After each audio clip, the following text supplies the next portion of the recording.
What's happening, people, and welcome to episode 25 of the Rambling Dad podcast. And today I am joined by Stevie Waye. What's happening, mate? How are you doing? What's happening, mate? How's it going? I'm really good. Yeah, just doing my thing and try to get the message out there. And I appreciate you asking me to come on and to help that happen. Yeah, no problem, mate. Honestly, you've got a fucking phenomenal story. I tell people about you all the time, man. So I was like, do you know what? I need to get this boy on the podcast and actually speak to him, man. So you're one of the most positive, outgoing people I know. I think out of my entire life, mate. I think you were the happiest person I've ever met. What have you been up to this morning, man? Just been chilling.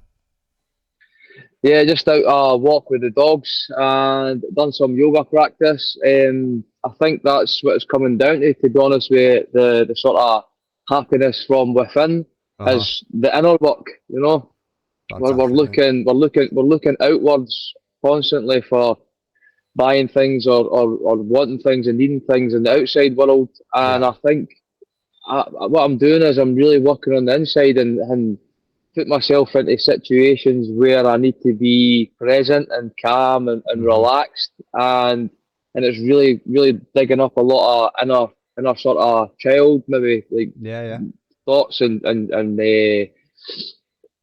belief systems and stuff like that, and it's bringing it all to the surface. It's allowing me to release a lot of. Oh, froze a little bit there. Just give it a minute. You'll pop back up. Don't know if you can still hear me there, man. Push down inside. There we go. Sorry. No, you're good. Yeah, sorry, mate. Just a little bit of a connection issue. Obviously, the weather's terrible in Scotland today, mate. So it's probably just to do with that. Yeah, I mean, no, you're good. So yeah, that's fantastic, mate. So obviously, just probably a little like not self-criticism, but like being a little bit self-critical, looking into yourself, thinking about what can I do to be better and moving forward, and what can I do to like use positive reinforcement things in your life, I suppose. Is that you kind of outlook towards it and things like that? Sorry, mate, I think I'll need to start again. Somebody tried the phone. Oh, brilliant. That's maybe what it was then. Sorry. I was just saying, is it like looking inwards, like you say, so you're releasing that inner kid, you're doing all these things, you're being positive, you're looking at stuff out on the outside of your life so you can be a bit more open about it. But does that come from a little bit of self-reflection, a little bit of self-criticism, finding out who you are and working with what you know? Yeah, 100%. I think obviously people will find, and I was the same, just like one sort of thing. Jiu-jitsu really brought me to this realization in a sense. But I think we need to be looking at quiet time, quiet in the mind, also pushing ourselves to the limits, and then having that quiet time to reflect on the stuff that is coming up. You know yourself, playing jiu-jitsu, when you're on the bottom and somebody's smashing you into the mat, and you can't do anything but just be there and try and relax as much as possible. Bring awareness to your breath. Yeah, that's it. Yeah, of course, breathe, man. Yeah, just be there and breathe and wait for that split second to escape. I think what I'm doing is like with yoga, the yoga practice, you're initiating that pose. That position on yourself that your mind is saying, what the fuck are you doing here, mate? Let's get out of this. It's humbling anyway, isn't it? You know what I mean? Yeah, of course. If you can breathe, if you can just be there and breathe and relax, then you can overcome the mind by using the breath. Yeah. I mean, that's obviously, like I said to you on Insta, I've not really trained for a little while. That's work. Obviously had my little girl last year, so just been mad busy trying to find the time and the energy. And at the same time, mate, it's also down to my own little bit of self-discipline. I've probably been letting myself down by not going, you know what I mean? And it's just like, at the end of the day, get off your ass and go. You know what I mean? Like, I've been wanting to say that to myself. Had a verruca on my foot as well, so I was trying to get rid of that for an age. I've still bloody got it. I'm not wanting to go in the gym and end up giving this to somebody. I did wear a sock or something once or twice, and I just felt like an absolute tit. But again, that's just your ego and having that, you know what I mean? Just put it out of your mind and go in and just get it done, you know what I mean? But where it was in an awkward spot and it was killing. It was fucking hurting at work. But like I say, it was my own self-discipline of stop being a bitch, get off your ass and go in, you know what I mean? So I'm dying to get back. My cousin Robbie's just started, mate, and he phones me up after every practice and he fucking talks to me about it. I'm like, and he's just started gi as well because he was doing no gi, and I love the gi. Not a lot of people do, mate, you know what I mean? But I love I miss my gi. Yeah, mate, he's telling me about it and I'm sitting there going, fuck me, I need to get back here, you know what I mean? Like, it's so addictive once you get into it. Like you say, it's that experience where you get put into the uncomfortable and you find out who you are and you need to learn how to maintain yourself, your breath work, and escape and stay calm. That's it. So like I was saying towards the last times that I was going, I was just more trying to, you get the stereotype of your spazzy white belt. Yeah, I mean, obviously I'm just a white belt, but I started trying to slow myself down rather than just exploding and using all this energy trying to escape all the time. I thought, right, slow down, breathe, feel where your opponent is, get to know what movements they're doing, and then try and find your little gap, like you say, that split second that you get, because it's all an 100% roll. It's all happening at the same time, and it's difficult to think, what am I going to do next? Yeah, I mean, it's like the ultimate chess match, isn't it? Yeah, I mean, Yeah, that sort of way of thinking will probably reward you your blue belt, to be honest. right, okay. I can remember when I was a white belt. I fought in the street quite a lot when I was younger, Yeah. and it was always like it was a rugby tackle. It wasn't very obviously technical, just rugby tackle down, and then try and finish the job from there. So when I first started jiu-jitsu, it was all sloppy rugby tackles, Yeah. takedowns, and then get to that position and say, right, what the What do we fuck, do? what do I do now? Know what I mean? You know what I mean? But getting there a thousand times, then you start to realise what you need to do next. You know what I mean? So Yeah. it was for me very erratic and just getting them down and trying to hold them down and stuff like that. And then once I got my blue belt, I sat in my bum. I sat there and played my guard and just really worked my guard. I would say most of my blue belt journey I was playing from my guard and just Right, relaxing okay. and just letting people come on to me and figuring out a way to Work obviously around sweep them. and submit. Yeah, that's how my arm bars from guard got really, Yeah. really good. So No, good approach. yeah, That's it, man. That's what I found as well. I was actually saying that to Arnold Allen the other day. I was saying about when you roll in and you roll with blue belts as a white belt, all you do is get fucking wrapped up and put in arm bars constantly, man. It seems to be like the go-to submission for a blue belt is to get you in an yeah, arm bar, in it. It's fucking wild.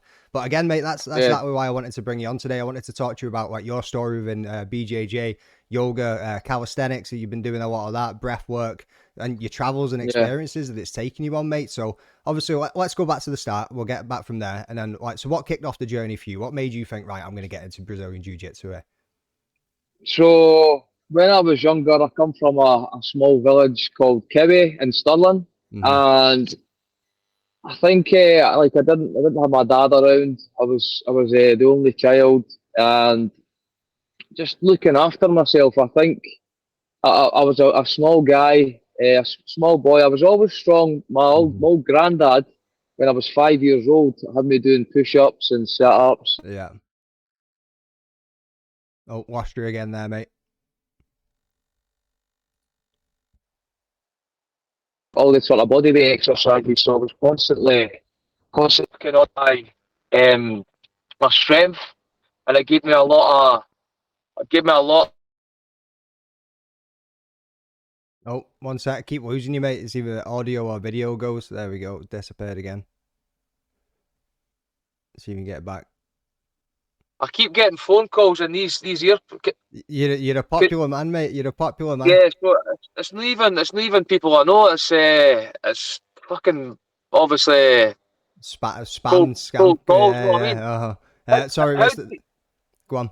how can you hear me all right like this? I can hear you sound like that. Can you hear me? Because I'm sitting in the van, eh? Right, okay. And these earphones are bringing the phone calls through. I would be on silent if right, okay, sounds right. We'll try and patch that then. I'll see what I can do with it in case, just in case I could hear myself. But it seems all right just now. So, got up to the bit where you were saying your granddad had you right. push ups, etc.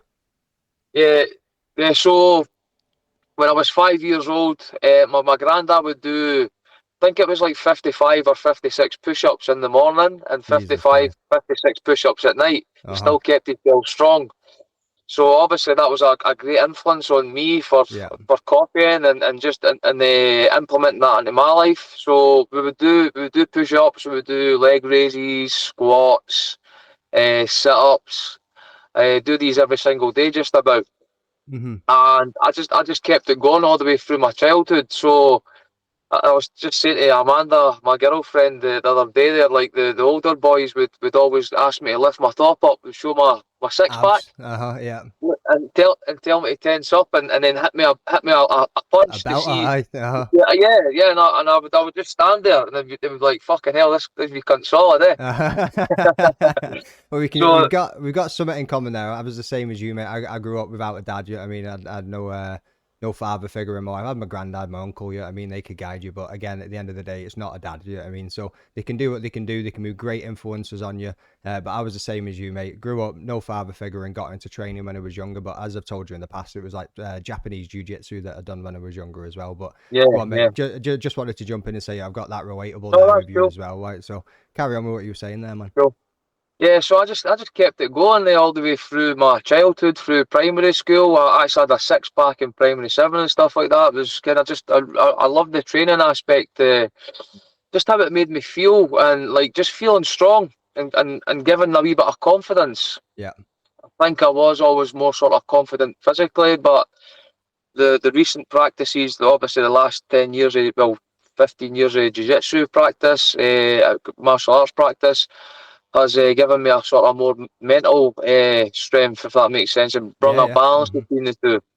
But going back to obviously childhood, I wouldn't back down because I had this sort of like physical sort of confidence. Like Yeah. the older guys, the older kids would want to like wrestle with me and fight with me and stuff like for a carry Hmm. on. And I would always sort of be right in there Yeah. and going for Always it. up Yeah, for that. Hmm. yeah, always up for it. Yeah. And this sort of led into obviously like 13-year-old, started like everybody else, drinking and taking drugs and stuff. Like Yeah, mate. actually taking half an ecstasy at 14-year-old, I think it was. I started Yeah. drinking Buckfast at 13, and then it led into ecstasy. Hmm. And I just tried it at that age, but as I got a wee bit older, it would be an every weekend thing. Yeah. Drinking, taking drugs, same as everybody else. It's But a lot. a common path in it for quite a lot of youngsters coming through the UK, especially when you're coming from like a working class area and stuff like that. Like I grew up in Yeah, council estates in England and thing. Mum was on dole and everything. Yeah, I mean, so but she got like what she worked eventually. I mean, I'm saying mum was on the dole all her life. But yeah, same as that, mate. Yeah, I mean, you end up with a bad crowd. You end up with the wrong people. You end up yeah. doing these things and experiencing all of this stuff. Yeah, I mean, so yeah, seems to be a common path for a lot of us when we were younger. Yeah, it's sort of bred into us in a sense. I think Hmm. as soon as you jump into that work van or that whatever motor it is, that's what they're talking about is what happened at the weekend, and Yeah. they can't wait till Friday to get back on it. And it's Hmm. like it's crazy. Things need to change that in that sense.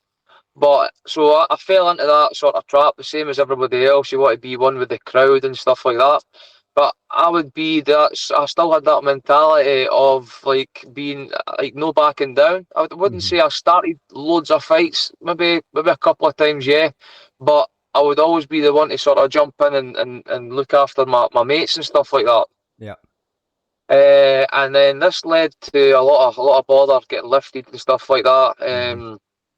I was always aware though. I feel like I was always aware, sort of present in the way thinking this isn't right, it's no good. But you'd Yeah. always fall back into the same mentality when you were full of drink at the Yeah. Yeah. weekends. Hmm. Uh Belly well, big bars as they call it. yeah, of course. You're just young and insecure and just looking for that security in Hmm. a crowd of people that Hmm. really just aren't the best for your No, journey, no, if that makes not at all. sense. No, yeah, totally, But mate, it's, totally. but it's up to you to find that out, I think. Hmm. And what happened with me is, we were standing at 3 o'clock in the morning. One morning, a group of us and a person walked by, and one of the guys I was with said something, and the boy got back and said something back, and got into a scuff. He actually punched me first, to be honest with you, and a couple of us ended up giving him a tanking. Hmm. So right there and then I was like, no, this can't happen because we left him in a bad way. We actually Yeah. jumped the guy, and I'm not proud of it. Uh-huh. It's one of the defining sort of points in my life where I knew I had to make change, Yeah. and so that happened around about the same time as 21 of us went down to a stag down to Blackpool for a stag do, Hmm. and only 21 of us came back. My mate, one of my best mates, I wasn't fighting that time, but we got into a crowd there was got into a bit of a fight, and he ran across to help out, and he got punched, and it was brain dead from that punch. Mate, that's horrible, isn't it? Yeah, I mean, one So punch. one punch, and so all through the night, everybody was worried and stuff like that. And in the morning, we were coming back up the road, and he had to stay in the hospital. And on the way back, we got a phone call saying that they had to turn the machine off. And That's heartbreaking, man. Just so young lad as well. yeah, it really devastated every one of us. But I can well, I think I can say that I was the only one that really started to make changes and start thinking like, I'm no drinking all the time. For one, I'm not going out and fighting. Yeah. I'm not going out and fighting. That's it. Mm-hmm. But imagine that How old happened. were you at this point, mate? I was 18. He was Yeah. 21, Mm-hmm. and so that was the sort of the wheels started turning in my mind. I was like, I need to stop this Yeah. fighting when I'm going out. I still drank and I still taken drugs, but there was no carry on as in fighting. It was just more sort of playful after Yeah. that. So that was a sort of catalyst for the change for me. And see, to be honest with you, I didn't really realise that until I start just maybe the last couple of years and gone back in my life and sort of looking at, reflecting on everything that's happened to me Yeah. and to where I was to where I am now. Mm-hmm.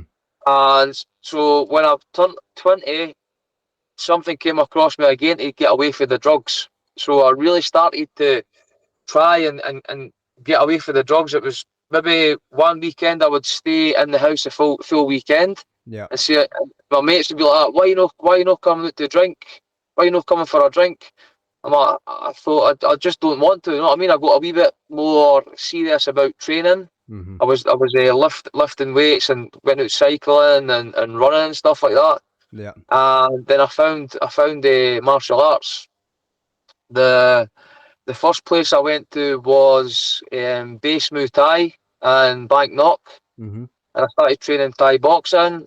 I was working in a I was working in a job where I was like 12-hour shifts, Monday to Sunday, 1 week, and then a couple of days off, and then it was the same again. So I wasn't getting like a full like being consistent with the training. Yeah. So I had to leave that job, but as I left that job, I found the dojo in Alabama with Josh Gavin, Uh-huh. and this guy obviously was a absolute phenom in judo, Yeah. world grappling champion, Mm-hmm. and world judo champion and stuff like that. So I went across there and I started training, and a lot of the guys that I still train with, well, a couple of the guys I still train with just now were there at the time, and there was like. Black belts in judo and brown belts, and Josh Gavin was an absolute machine. This man, honestly, he was Uh-huh. so clever. His feet were like an extra pair of hands. Um, and I can remember just going in, and I was like obviously quite aggressive and strong, and I actually thought I thought I could fight. And I Uh-huh. can remember coming out after the first session, thinking to myself, "Holy fuck, man! Like I can't even fight." I don't know shit, really. Uh-huh. Yeah, I want You to were say like there was surrounded by a mass amount of experience there, though, weren't you? I mean, brown oh belts, mate, like, black belts are unicorns around these parts these days. Like, there's only a few of them. yeah. So it was brown belts and black belts in judo, but like these guys were monsters. Mm-hmm. Robert Whiteford was there. Yeah. Gary McCool was there. Uh, Greg Muir and stuff like that was there. Mm-hmm. But I can remember just coming out and there was like younger guys, maybe 2 stone lighter, throwing me about like a bit of this, and I was thinking, man, like this is Yeah. insane, you know, like. Uh-huh. I felt humbled, but I felt so interested that I wanted to learn. Yeah. Uh, Go I back think again. most guys in my sort of position, coming from my background, would have went in once and says, "Fuck that, I'm not going back to that." Aye. Mm-hmm. And that But you find that's mainly ego that does that to a person. They're not willing hundred to accept percent, it, and they just can't go back and face into it. Is that, do you reckon, what it is? 100%. When you get smashed into the mat and you can't do a thing, and and as I say, like there was guys younger, lighter, and there was older men, roughly 45, 50-year old, like actually flinging you about, and you're Uh-huh. thinking, "Fuck me, man!" Like. So Yeah. I think it is ego. Definitely, ego would come into it, and my ego came into it, and I thought like I was really humbled then, eh? Yeah, man. That's what happens. Like honestly, Really, really humbled.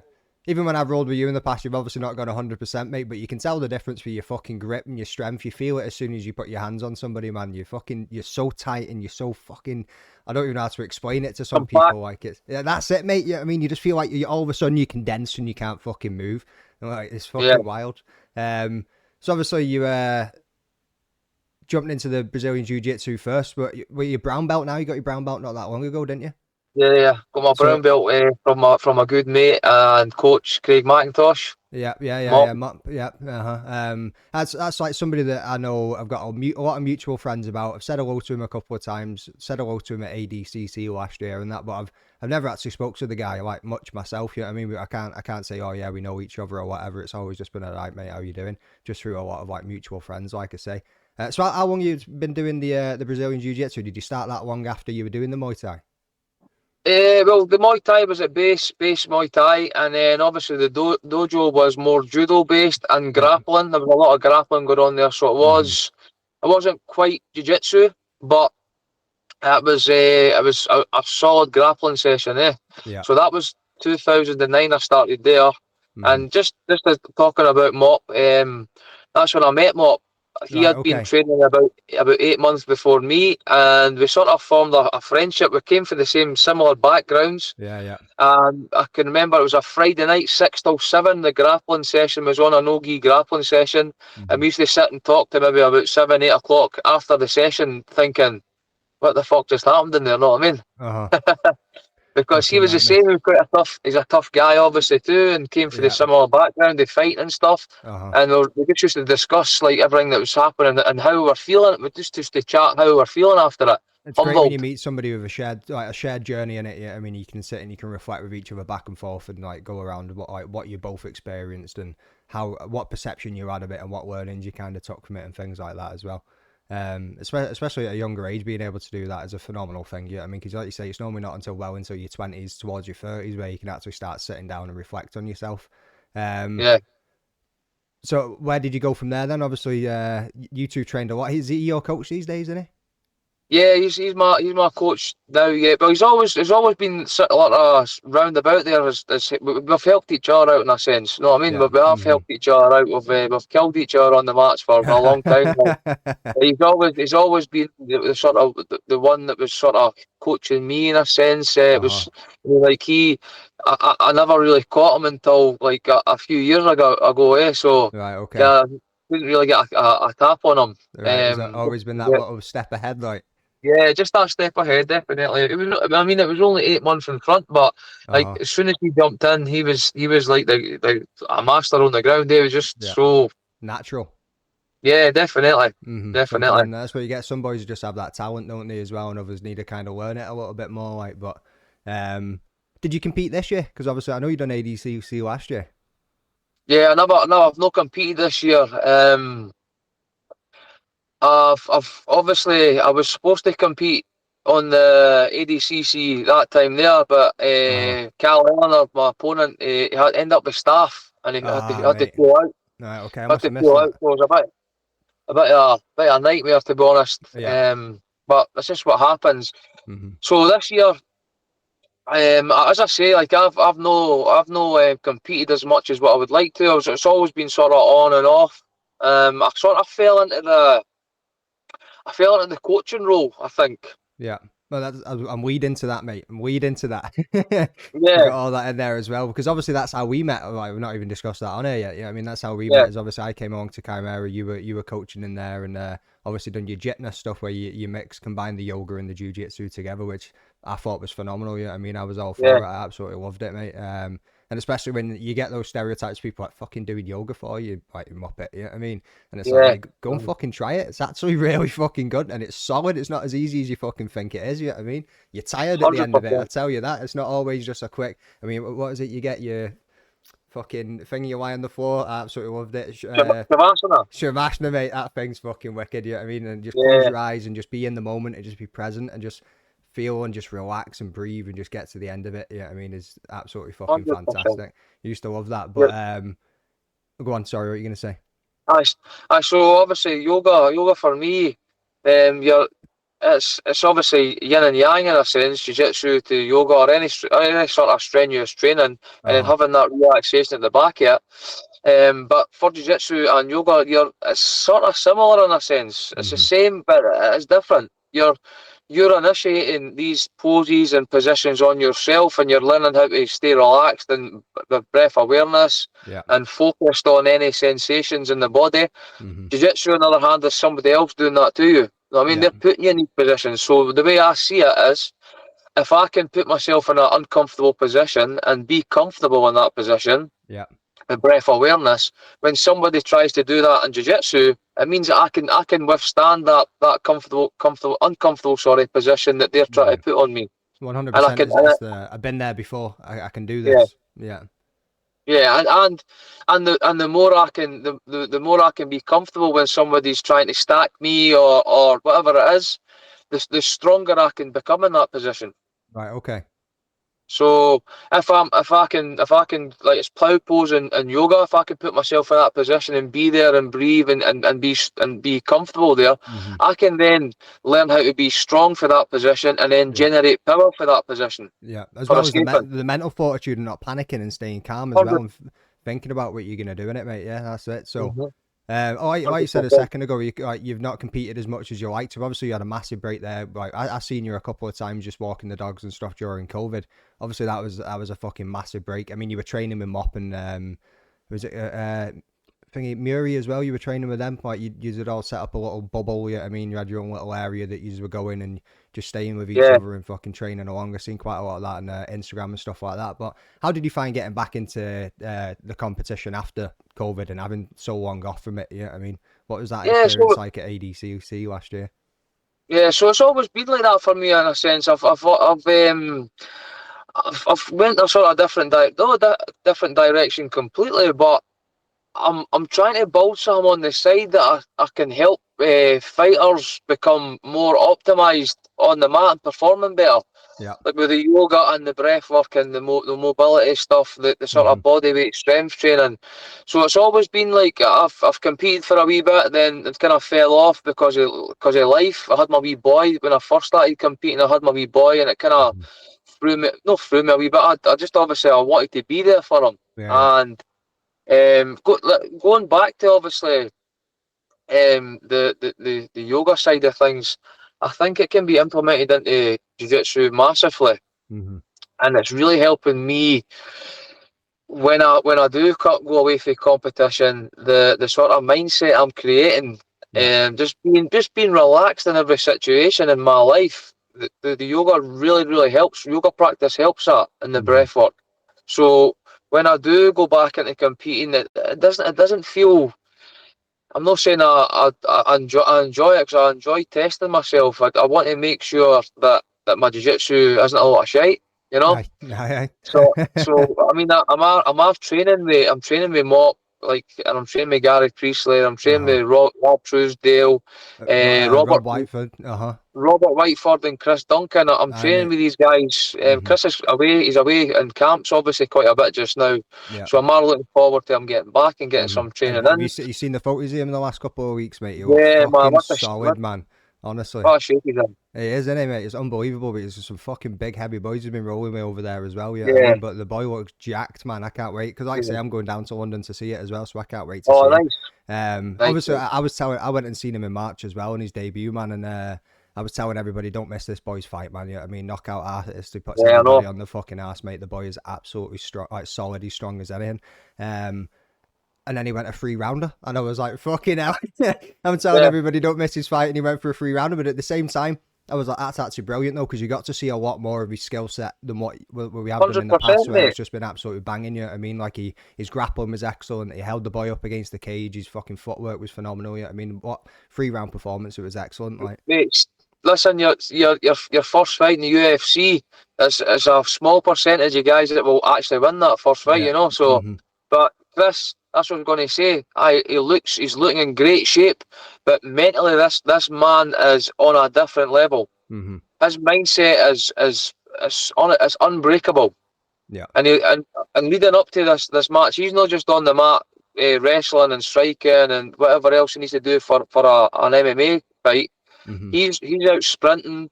He's doing all this stuff. There's no stone unturned there. This I man, mean, the boy's up at about 5 a.m. recording a fucking Instagram live as he's flying down to go and do whatever training he's doing or session he's doing somewhere or whatever it is. You can see he's always on it, man. Yeah, I mean, he's very productive every single day that he goes along.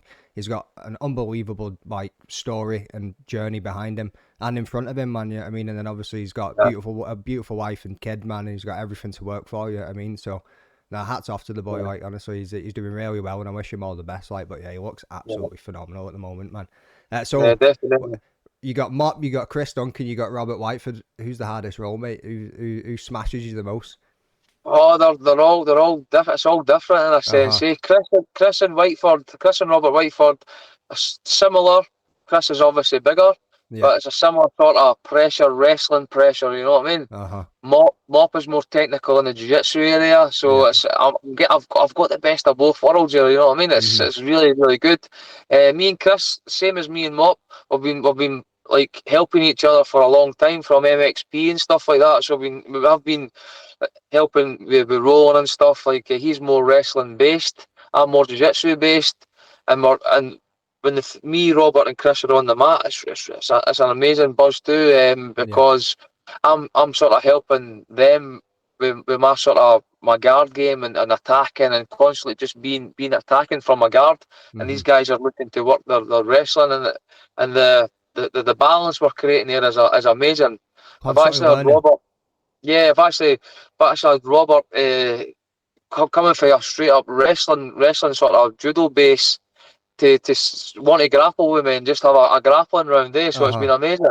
Just who can get who down first now? Is that what it is? You can sweep your feet. And had Robert sort of sitting on his bum and wanted to sort of grapple too and enjoying it. That's coming for like a guy that's wrestling's like elite wrestling, Solid. you know. Yeah. And Chris too. Obviously, Chris is obviously like a sponge for MXP, where I was teaching classes and Chris was coming in to learn. Yeah. Anything you showed this man, it was like both. Next round, he was on it.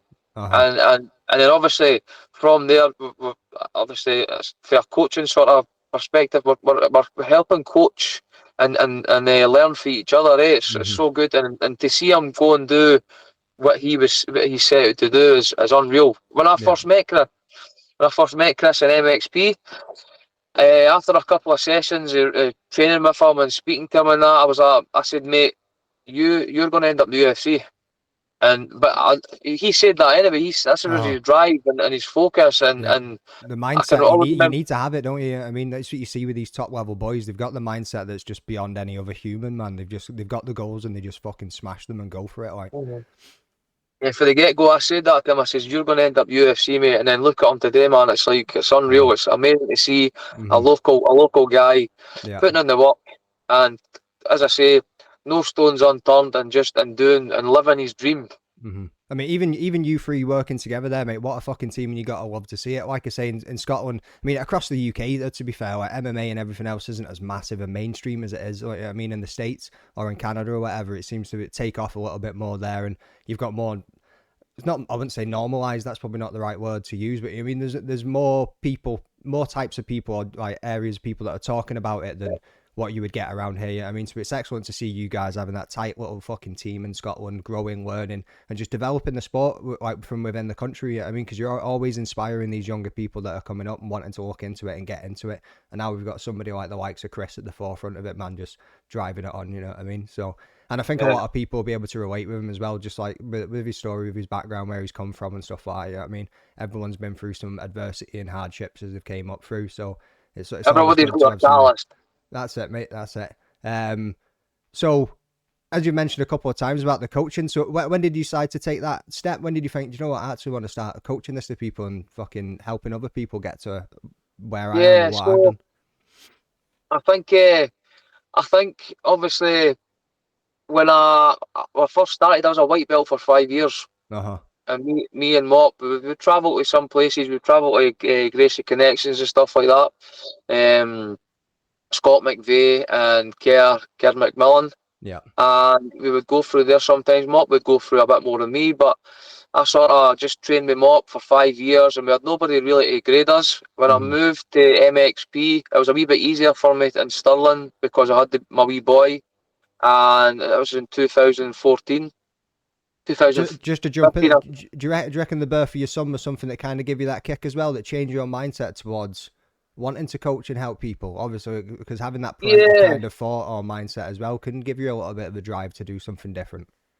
yeah. So it was MMA that I did start training. I was training Thai boxing. I was doing a bit of wrestling and striking and jiu-jitsu.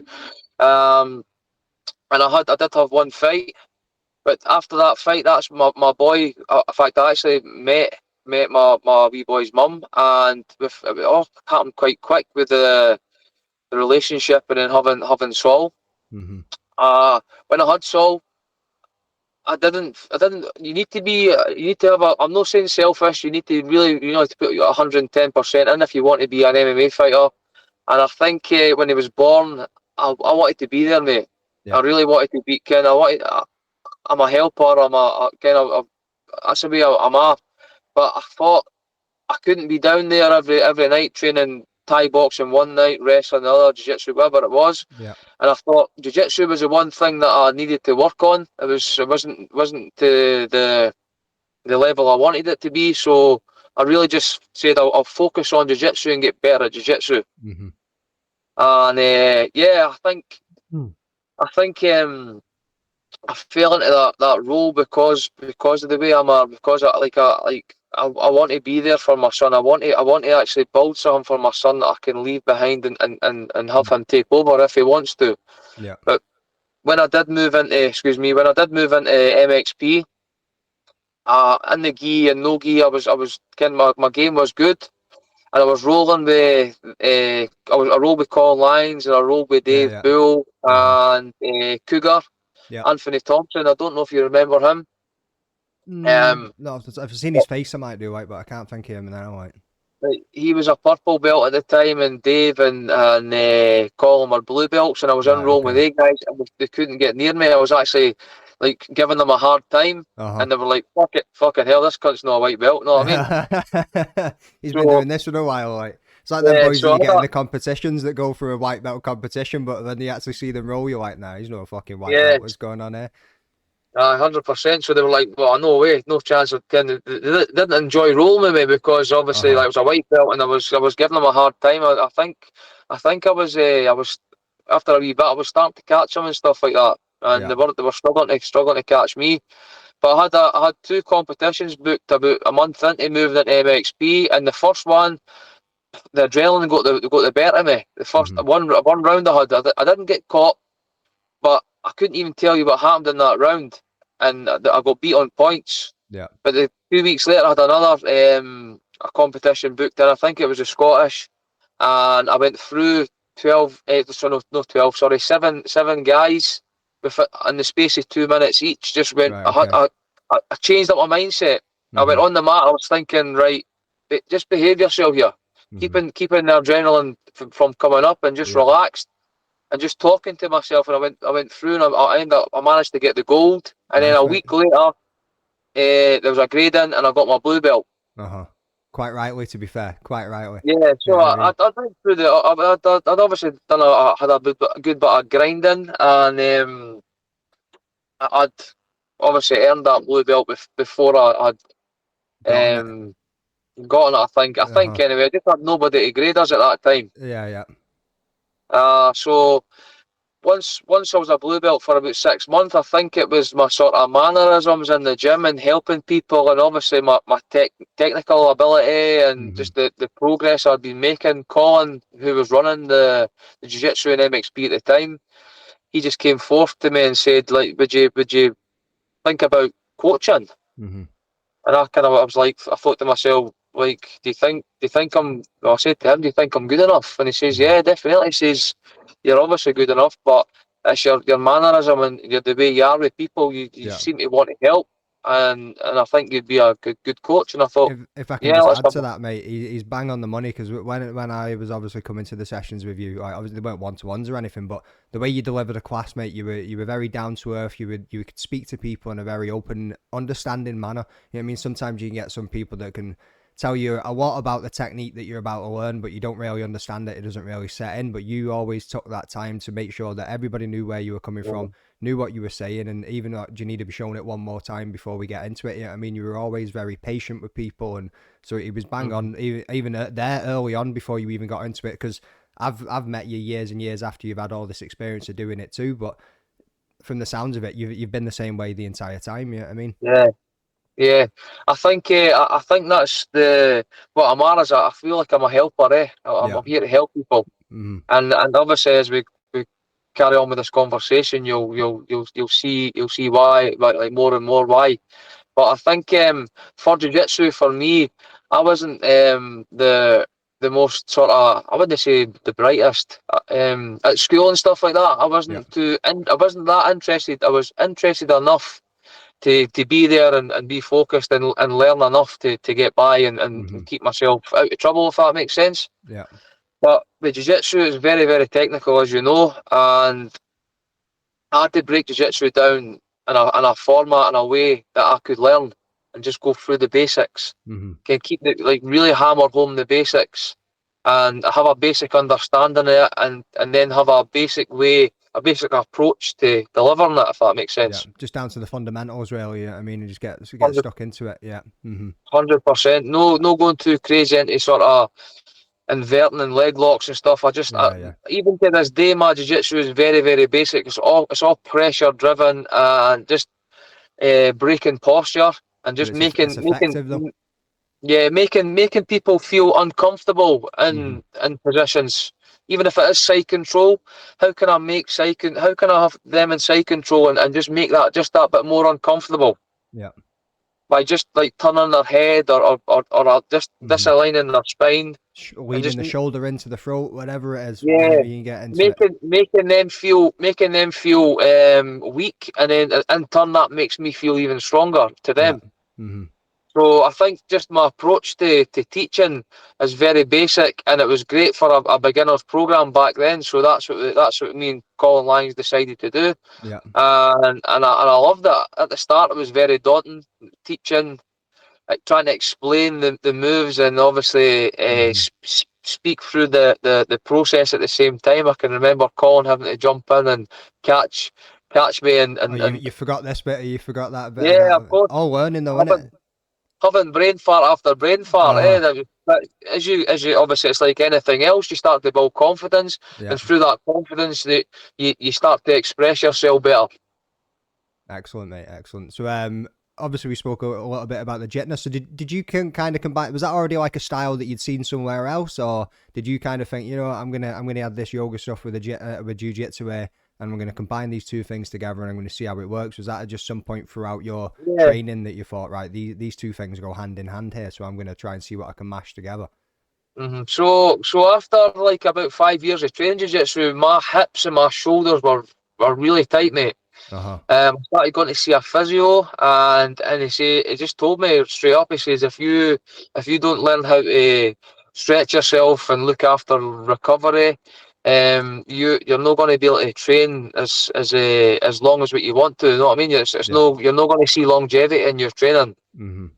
and and this goes full circle to what I'm trying to do now, because that's exactly what my approach to this is longevity. Mm-hmm. So back then it was like I said, right, okay, I'll need to stop lifting for a period, and I will keep training jiu-jitsu, but I'll need to start stretching and looking at mobility and relaxation and stuff like that. So I actually said to myself, 1 month, I'm going to give myself 1 month, and I'm going to stretch every single day for this month, just to create a better habit within Uh huh. myself. Yeah. Yeah. Routine. And honestly, I'm not going to lie, I fucking hated it at the start. I Uh huh. hated it. I used to think to myself, what the fuck am I doing this for? Lying there How long would you do? stretching. Just like 10, 15 minutes in the morning or whatever? Like, I would say I'd try and go for like anything between 15 to 30 minutes. right, okay. And it was tough. It was when you first start stretching, it's so You tough on the you don't mind as realize well how as the tight body. some of your tendons and that are. You know what I mean? When you first start Yeah, doing it, you're like, fuck me, I thought I could get my leg up there, but I actually can't. You know what I mean? Like, that's not yeah, happening. But go on, carry on. Sorry, mate, just jumping in there. yeah, 100%. So like, and obviously I know this now through obviously doing a bit more studying and obviously self-realization, reflecting. Like our body is like a computer. We store data in our body. Mm-hmm. There can be physical stress or mental stress. Our body holds on to that. Yeah. Whenever we're tight, if it's tight shoulders or tight back or tight hips, Mm-hmm. the more stress our body takes on, it's going to add to those tight hips or tight shoulders or sore back, whatever it is.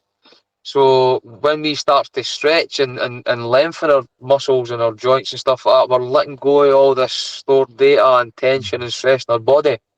And I didn't know back then, but like I used to like really dread going and stretching my body out after training. Uh-huh.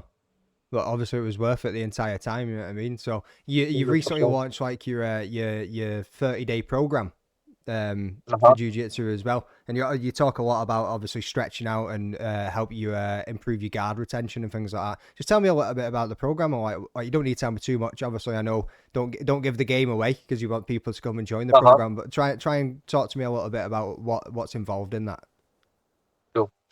Can I get a quick PR for a gate up? Of course you can, mate. Right. Of course you Good can. Go question. for it. Good question. No problem, bro. But I've been fasting. No, you're good, mate. You're good. You sound. But I've done a lot of fasting. So is that just like Sorry. one meal in a day then that you're doing, or Yeah, try my best to, try my best. one big meal? But That's I mainly can my talk. diet. I can talk. Yeah, that's good. That's good. That's quality. Sorry. So the question again was. Around your 30-day BJJ program that you brought Yeah. out, like I say, you spoke a lot about stretching and guard retention and things, but just tell me a little bit about it. Because, like, mate, even your Instagram video that you put up, it's probably one of the most professional videos I've ever seen in my life. It's fucking well produced anyway, I'll tell you that. It looks incredible. Yeah. Yeah. So obviously, from my own experience, but from training too hard probably and becoming Uh-huh. so tight and holding on to a lot of stress and tension from jiu-jitsu, from lifting weights, from just everyday life, like having a kid, you'll know yourself, Yeah. having a kid, the stresses that comes along with that, family life. My jiu-jitsu hips program is a very, very basic program. It's actually the most basic stretches for the hips, poses for the hips in yoga. Mm-hmm. But the thing with me, and I don't see a lot of like yogis on YouTube or that talking about like explaining the breath and like Yeah. like explaining that you need to tie the breath into the movement and stuff Mm-hmm. like that. So we're moving in synchronization to the breath and the mind and the body, and the breath is moving in synchronization. So it was a 30-day program that I put myself through first, just trialing it out. Just going through basic movements and tying the breath to each movement. Yeah. Obviously holding some poses for a wee bit longer at times, and using the breath to overcome the mind, because the mind starts to wander, as I said before. Why are you doing this to yourself? Why are we in this position? Mm-hmm. Your nervous system is used to like moving in the same patterns, even if it is jiu-jitsu, moving for jiu-jitsu. Your body, your nervous system gets used to these movements, and it'll start to create a sort of autopilot when you train jiu-jitsu Yeah. or everyday life. If you're just walking in a straight line, sitting down, or if you're on the mat and you are moving for jiu-jitsu, your body starts to become familiar with the movement patterns. Mm-hmm. Like you say, And stores you go, data, like you mentioned before. I mean, yeah, your stores body data, starts and retaining it. yeah, of course, and it will.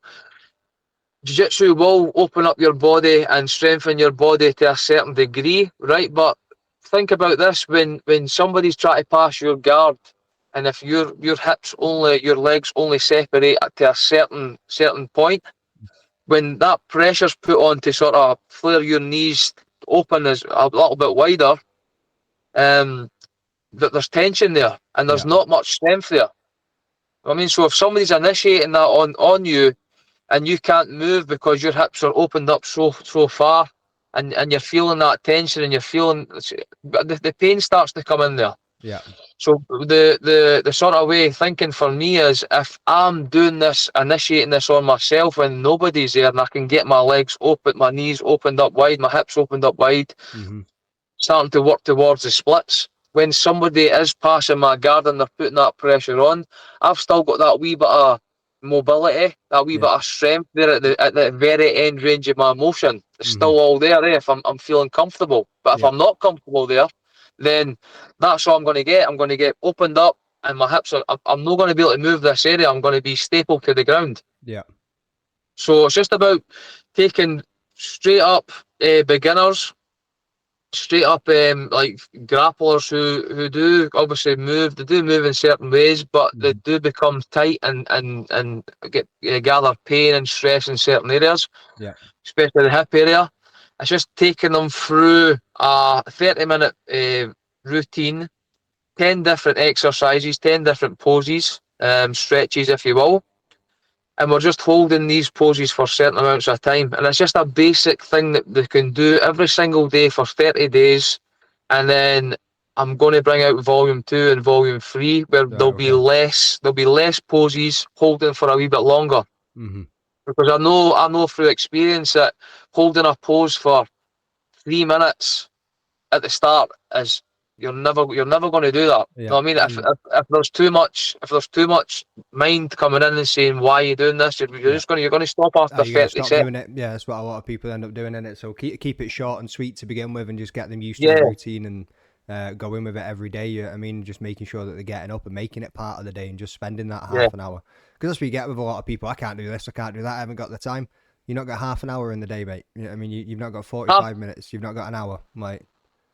Yeah, half an hour to just to sort of dip your toes into these poses. That as a whole is going to have your hips more flexible, more mobility, more strength. Even the lower back and the glutes and the hamstring, the groin area, the hip flexors. We're going to target all these areas, but just dipping your toes into all this over this 30-day period, 30 minutes for 30 days. And then volume 2 will reduce the amount of movements and start holding the individual movements and poses for a wee bit longer. Yeah. And then into volume 3, volume 2 will have you finishing off in a different position from volume 1. Right, okay. And then the same again from volume 3 will have you in volume 3. We're leading to the splits. Right, okay. Or as close as possible with the splits. Yeah, as close as you can possibly get. It's not exactly an easy task, is it? You know? Even for me right now,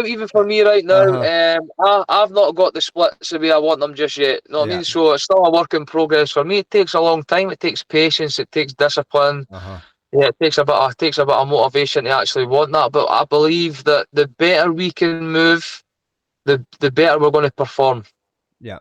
And do you feel that calisthenics, is that how you pronounce it? I think I always fuck it up. Like calisthenics, yeah. Calisthenics. Do you feel like that comes like play by play into it as well? Yeah, I mean, obviously yoga and the stretching, but calisthenics, is that like a lot of core strength and your own body weight and just kind of, I don't know, trying to, because I've never done it yet. I mean, I see people doing it all the time and looks like you're doing handstands, holding onto a couple of poles on the floor and all sorts of shit. And some people might be thinking, what the fuck are they doing? But again, it probably all goes hand in hand with everything else that you're already doing and talking about. Yeah, mate, it's definitely well, for me, I believe it is. It's I first started farting about with parallel bars in 2018, I think it was. And because I was practicing yoga at that time, that was before I went to Nepal actually for the yoga course. But I was kind of farting about with it, and it just really tied in well. It was like an advancement to the strength side of yoga. Yeah. You're holding poses, but you're lifting your body off the ground. So it really just tied in well with the yoga practice. Yeah. So obviously, Primal Balance is what my business, what the product does now. Yeah. And I think for me is the more avenues that I can use my body to get stronger, to become more mobile, flexibility, self-defense, and then obviously the cold water aspect of it. The more avenues I can take my body in and just using my body only, the more I'm going to be connected to my body. Yeah, The mind 100%. and the body connection gets better. The more Yeah. avenues I can create to push my body, to relax my body, Mm-hmm. to to develop my body and find out, as you Feel said it. before, who I am. Who am I? That's it, mate. That's it. And I think that's what a lot of society's kind of moving away from these days, isn't it? You don't get many people that actually do take this time for self-reflection and working on themselves and what can I do to improve myself, my body, my mind, and all the rest of it. You know what I mean? We'll just Yeah. sit and scroll on TikTok and social media and all the rest of it is wild. So you've got is it a training partner or works alongside you within Primal Balance? Is it Ryan Maguire? Is it is that his last name? I might have messed that up there, but Yeah. he does the calisthenics with you as well. I gave him a follow on Instagram, man. That boy seems to be at one of the top levels of that kind of stuff. I mean, he can hold a pose for days, and it's just like, mate, the core strength that he must have. Because I know Scott for the gym and Dougie's been going as well, and so I think they're enjoying it going along on the Saturday and stuff. But I keep saying to him, I need to come along and try and give it a go one time, see what it's like. But I'll be absolutely devastated in myself if I can't hold a fucking pose for more than 10 seconds before my arms snap on me, you know what I mean? But Yeah. it's Yeah. So Ryan Maguire, yeah, he's been practicing for 8 years now. right, okay. This man is on a different level. It's unreal how strong this guy is. He's 70 kilos and he looks bigger because he's so shredded. Yeah. And see when like the first time I was at it, like obviously bros with our mates, you give him a hug, say what's happening. Fucking made of stone, mate. Oh, Made I of bet you. stone. It's unreal. But the thing is, going back to obviously the crossover between calisthenics and jiu-jitsu, what are we doing and what are we doing like on a sort of physical sort of level in jiu-jitsu, talking about jiu-jitsu in terms of physicality, and I know it's not about that, but it's good to have that strength and that mobility and that Oh, yeah. flexibility there for better movement, core stability, Yeah. better posture and stuff like that. What we're doing in jiu-jitsu is pushing and pulling, engaging our core, mobility,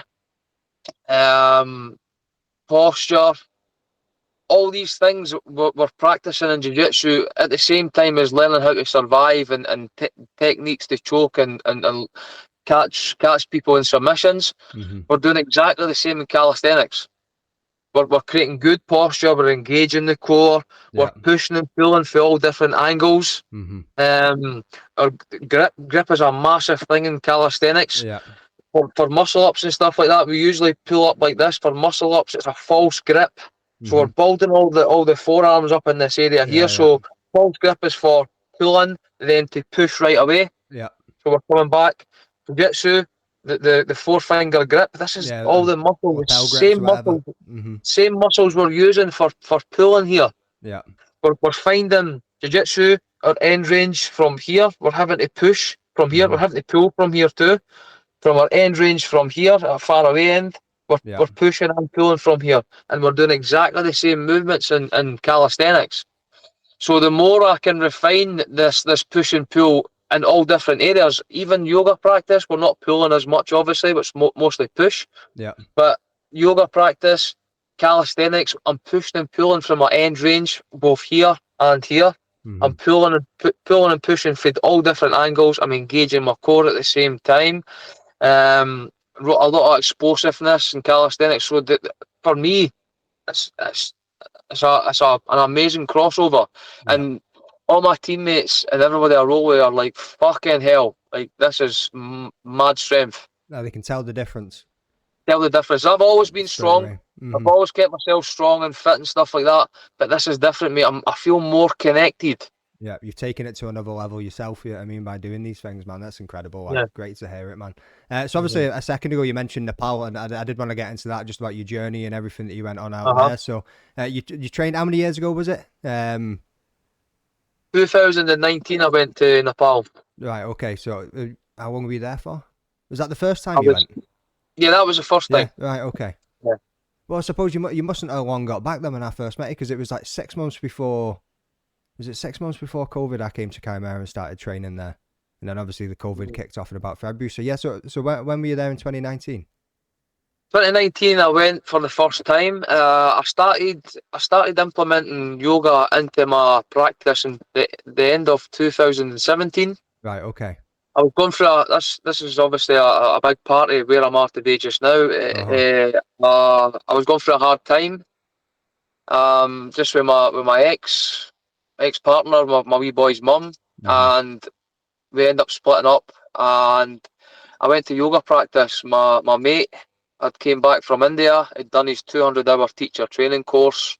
Yeah. And I went along. I just thought, because I was into stretching anyway. I was just more stretching without the breathing and stuff. I went along. I can remember lying in your favourite pose, everybody's favourite pose, Shavasana. Because it's the easiest one. Yeah, lying at the end of the session, thinking, "Fucking hell, this is unreal. This is exactly what I'm needing." Yeah.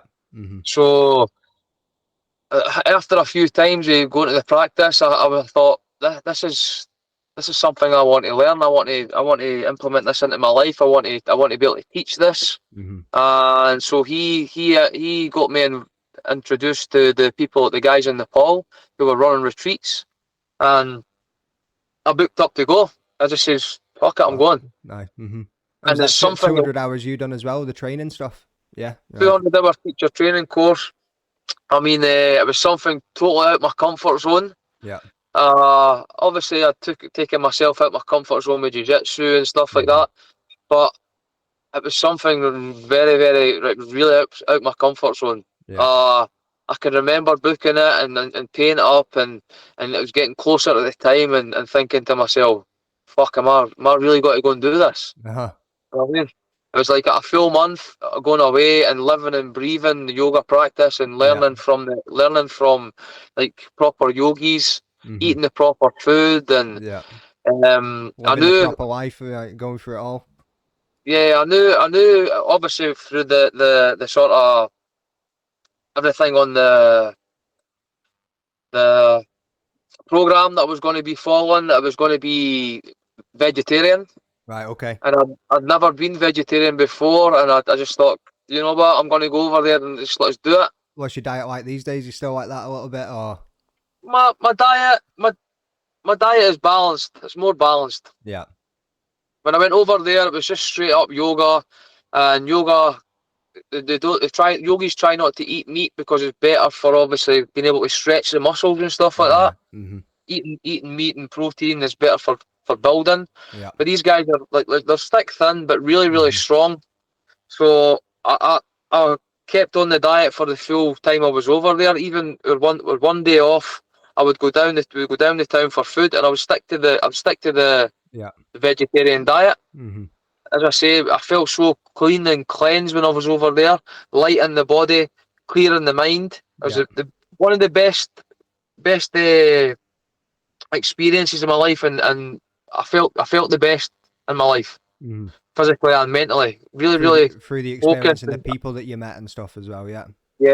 A lot of clarity came through there. Yeah. Wicked. So the yoga, it was very intense. It was from 5:30 in the morning to 7 o'clock at night for 6 days a week. One day off. 2.5 hours of yoga in the morning practice, and then we were obviously learning throughout the day, and then 2.5 hours of practical at night time. So it was intense. Got your money's worth anyway, like fucking hell. Yeah. It was a great experience, and as I say, that's been the pinnacle, the transformation in my life. Yeah. Jiu-jitsu had me calm and present and sane and strong and confident, but that was the icing on the cake right there. Yeah. And I'm still scratching the surface with it. I'm still going through the motions. It's a lifelong journey, the same as jiu-jitsu. But that was a massive change, in the pinnacle of the sort of change that happened in my life. Yeah. And I came back and I started teaching right away, just sharing that practice and sharing that mindset, and it's totally opened up my mind. It's humbled me yet again, rid of my ego, and I'm developing into I feel myself that I'm developing into a more sort of calm, present, strong, confident, and grounded individual. Yeah, and that definitely shows, mate. Like I think even when I seen you last year at ADCC, it'd probably been about a year since I've seen you, like due to COVID and that. Like And then I said to you, I think one of the first things I said to you is, you're looking fucking good. Yeah, I mean, you were looking happy, you were smiling, you were positive, you were going in there obviously for a competition and things, but you were just in this relaxed state, man. You just like I don't know how to explain it, mate. You were just really fucking present and in the moment. Yeah, I mean, like, and you just seemed like you were at one with yourself, like you say, this moment of clarity or whatever it was, like, but. You're there, mate. You're there, and you can see that across your Instagram and everything that you do, your videos that you put out, your reels, your stories, whatever it is, man. You can really see that you're in a good place. Yeah, I mean, and a lot of people can learn from you to get to that point as well. Yeah, I mean, so obviously you mentioned you had like yoga practice in the morning, training through the day. I take it that was more like theatrical, I can't even say it. Theory. Well, let's go with that one. More theory training, so sitting down doing we doing course books or anything like that. What was it? What did it consist of? Yeah, so it was just obviously more sort of written stuff, just learning about the history of yoga, just learning about all the cleansing practices. It's half a yoga that I was trained in, so it's more sort of relaxation, cleansing, purification. It does tie in a lot with, like, obviously all the different styles of yoga, Iyengar, Ashtanga, Yin, Vinyasa. It does implement a lot of these different practices, but as a whole, it is more for relaxation. You will get fit, you will get strong and obviously flexible from the practices, but it's about learning to use the breath. And that I don't know why, but it fits in with me just perfect. You know what I mean? It's when I look back on it, what's happening now with my practices and stuff like that, I feel like it was meant to happen. Like, I was meant to go there and learn this and go through this course and implement this style of yoga into my life. Yeah. Just I just think that the breathing aspect to it, and the way we were taught was, it was a sort of, we were meditating through the practice of yoga. Yeah. So always coming back to the breath, bringing awareness to the present moment, bring awareness to any sensations in the body, as long as there's not any pain, then try and be with these sensations, and just a more sort of relaxing style of yoga. And I think going through COVID and stuff like that, and the way people are just now, like going to an Ashtanga class for most people is just out of the question. It's so hard, it's so difficult, and I think people right now need more relaxation. Oh yeah, Shavasana, 100%. Yeah, I mean, mate, I even still do that now. We get to the end of a stressful day, and I'll lie down in bed, and I'll fucking put my hands out, I'll put my feet out to the side, I'll lie there, I'll close my eyes, and I'll just try and think about nothing. You know what I mean? Just take myself to a little happy place and just relax. You know what I mean? Just put everything else out of my head that stressed me out or whatever through the day. So it is something that kind of sticks with people once they learn it as well. You know what I mean? Especially if it resonates with them in a way. I think that's probably like, most important. I think it resonates with everybody though. Who does not want to feel relaxed, like truly relaxed? Yeah, that's a good point, isn't it?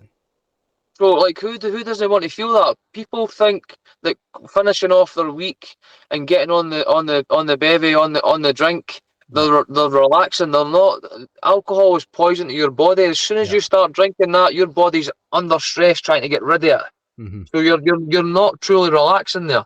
Yeah, 100%. It's the social aspect is what they think's relaxing to them, innit? Yeah, I mean, but yeah, of course you're taking on other people's stresses and drama and negative talk, and you're stressing yourself out there. Know what I mean? Yeah. But going back to when I first started the yoga practice, lying on the mat in shavasana, what the thoughts that I was getting was, obviously I want to learn it for myself, but I wanted to give it to my jiu-jitsu students. I was running a team back then. I wanted to give it to my jiu-jitsu students because I can always remember, and you'll probably have this yourself, finishing jiu-jitsu. Jiu-jitsu is always the last class at the end of the night for obviously mat cleaning purposes. You don't want to do jiu-jitsu at 5 o'clock and have to clean the mats and then other classes coming in. So the mats are sweaty and stinking. So usually jiu-jitsu is 8 o'clock at night or 7 o'clock the last session. But when you finish a jiu-jitsu session at 10 o'clock at night and you walk out the door still like full of adrenaline and stuff like that, you can't get to sleep till 12, 1 o'clock in the morning. 2, 3 in the morning or something. You're just sitting there buzzing, aren't you? I mean, because you're going through your head, say like, how did he catch me like that, or how did she do this to me, or whatever it is. You're replaying that session or the rolling session to 2-3 o'clock in the morning, and it's no use. So the first thought I had was, I need this for myself, but I want to give it to my jiu-jitsu guys. I will finish the rolling session 10 minutes early, and we will go through a body scanning shavasana, and that will totally relax your mind, your body, your nervous system, and aid that better recovery sleep. And the first time I done it, the guys in the morning says, listen, text me in the morning, I want to see how you slept, because I know what it's like trying to get to sleep after a session. And every one of them says, we went home, had a shower, had a wee bit of food if they did eat, and they slept like a baby all night. And it was the best. I definitely seen a difference, because I think was it a Friday that we done it on, and also I was going to training on the Tuesday with Andy. I was coming in on the Friday with you, and then I was going in. Oh, sorry, the Thursday with Robert as well. But I always felt that, like you say, the one that you could actually most relax after was with you on the Friday. I would get home and you're just like, right, sweet, I'm chill. I mean, like you say, get a shower, get something to eat, fucking chill out on the couch and watch something, then boom, off to bed and you were sound. Well, like you say, any other night, I'm on YouTube going, how the fuck did he get me there? Trying to find what position we were in, trying to find what technique we were doing, and seeing what I could get off YouTube to try and fucking work it into my drill next time. Yeah, I mean, like, it's a fucking wild sport. Like, especially, I think if somebody like me, a bit of an addictive personality, when I really enjoy something and love something, I just get fucking stuck into it and I can't stop. You know what I mean? And you see a lot of people take that from Brazilian Jiu-jitsu, as they get addicted, man, to everything that's going on. 100%, and that's an amazing thing. It is an amazing thing, but there is, like, everything in this life, and I'm talking a bit more spiritual now, because I feel like I'm becoming more spiritual, but everything in this life is a distraction. And jiu-jitsu can be a distraction. Jiu-jitsu can be a distraction, the same as alcohol, from your life, a de-stressor, and that's amazing. It's a better distraction than poisoning yourself with alcohol. 100%. But, like, this distraction can really take over your life. And I speak to guys, it's just straight up jiu-jitsu. And it's like, that's amazing, because your jiu-jitsu is going to be through the roof. It's going to be great. But there is more to life. What else is going on about you know what I mean? So I feel like we need to be pushing ourselves physically, and whatever we do, if it's lifting weights or if it's boxing, wrestling, jiu-jitsu, whatever it is, it's amazing. Everybody should have some sort of vice in that sense. But to push yourself that hard, and then straight after find that relaxation in the body and the mind and the nervous system, is they two together as an amazing match. Push yourself to the limits, and then find that relaxation, a wee stretch off, and let go of that tension and stress, because you are building tension and stress in your body from jiu-jitsu or from whatever sport you're practicing. It's always also good to find that relaxation after it, and you will relax more because you are warmer, and you'll rid more tension and stress from the body, because the muscles have been worked and they are warmer. So other than like breath work and using these things to relax and yoga and everything else, do you have any supplements or anything that you'll take daily, any vitamins or anything that you feel like really help you along on your journey as well? Supplements, not so much. I don't take any protein powders or anything like that. I've not done that for a while, to be honest with you. I used to. Maybe I could find some stuff that I could implement in, but I take collagen. I've been experimenting on collagen. Obviously I'm 36 now, so I'm getting a wee bit a lot long in the tooth. And longevity is key. This is why I'm trying to develop something special from Primal Balance, so I can promote longevity. Yeah. But collagen obviously is great for every aspect of your body. It's good for obviously elasticity in the skin. Yeah. The bones, the hair, the teeth, the nails, all stuff like that. As I say, I'm not very scientific with my approach to anything really. It's about experience. Yeah. And I do feel like for my age, my skin is good, and I feel like there's people will say there's a glow to your He fucking is, presence, mate. I'm obviously. sitting there going, does this boy go in the fucking sunbeds? Look at him, man. He's honestly, you got an absolute glow about you. And then I look at myself and I'm like, and I'm 4 years behind this bastard, man. And I've got fucking crow's feet are starting, you know what I mean? Like, obviously, since becoming a dad, a few sleepless nights and all the rest of it, but fuck. And obviously, Yeah. being young and being mad be it on the weekends and everything, you know what I mean? You get these bags under your eyes and you're sitting there looking at moisturizer in the supermarket like a 32-year-old man going, anti-aging creams, this shit fucking work. I'll bang some of this on, it'll be beautiful, like, you know what I mean? Yeah, Any 100%. CBD? Anything like that do you take? Yeah, CBD. I was taking it for a wee bit. I was in contact with Fusion CBD, and That's what I use. I'm gonna get back in contact with them because I've got some business ventures happening. The sleep therapy thing that I Right. do every Wednesday night. So every Wednesday night on my Scottish Yogi Instagram page, I do a live, Mm-hmm. and it's a half an hour, obviously free half an hour of sort of yoga nidra style that it's applicable for obviously aiding a better sleep and Yeah. just relaxing the mind, the body. We're lying in shavasana again, Mm-hmm. so it's everybody's favourite pose. And I was going to speak to them about a wee collab and obviously like maybe helping each other out in that and promoting each other in that Yeah, sense. mate. Yeah. Uh-huh. I think, as I said, like obviously, jiu-jitsu is my first and foremost love, but I think relaxation and longevity is the thing, my sort of niche that I need to really target and Yeah. help people with. We all need it. Oh, definitely, Uh, man. but as a supplement, yeah, CBD is a big thing that I like Mm-hmm. to use. Just obviously it really fits in with relaxation, recovery, Yeah. anti-inflammatory, longevity, Mm-hmm. all these different aspects. But the thing that I love the most, and it's obviously it's one of the things that I'm really looking into just now is fasting, intermittent fasting. Yeah. Uh-huh. I've been telling Uh, people this for years, man. Like eating 3 meals a day, I just felt shite. I eat one yeah, meal a day, and I'm like, you see the amount I've got. I only put in what I'm gonna put out. You know what I mean? I'm not over excessively eating. I'm never fluctuate. I probably go between, maybe in kilograms or maybe between 70 and 80. No, maybe about 75, 85. Probably. I've had a look in pounds, and I'm like anywhere between 175, 185 usually. Just fluctuate between those. But I mean, it's like one big meal in the day, maybe some nuts or whatever, just snack here and there, and a little bit of yeah, chocolate. I've got a bit of a reason. sweet tooth, right? Yeah, I mean, but there's never I'm having breakfast, I'm having lunch, and I'm having dinner. Yeah, I mean, it's right. I'll get me Mhm. one big meal. If I'm feeling a little bit lethargic or whatever in the day, I'll get a little snack, but I'll always leave it to that one big meal at the end of the day. 100%, mate. 100%. Our ancestors, hunter gatherers, they would have one big meal. They would feast on a big meal, and Mm-hmm. that would maybe be that would last them for a day or two.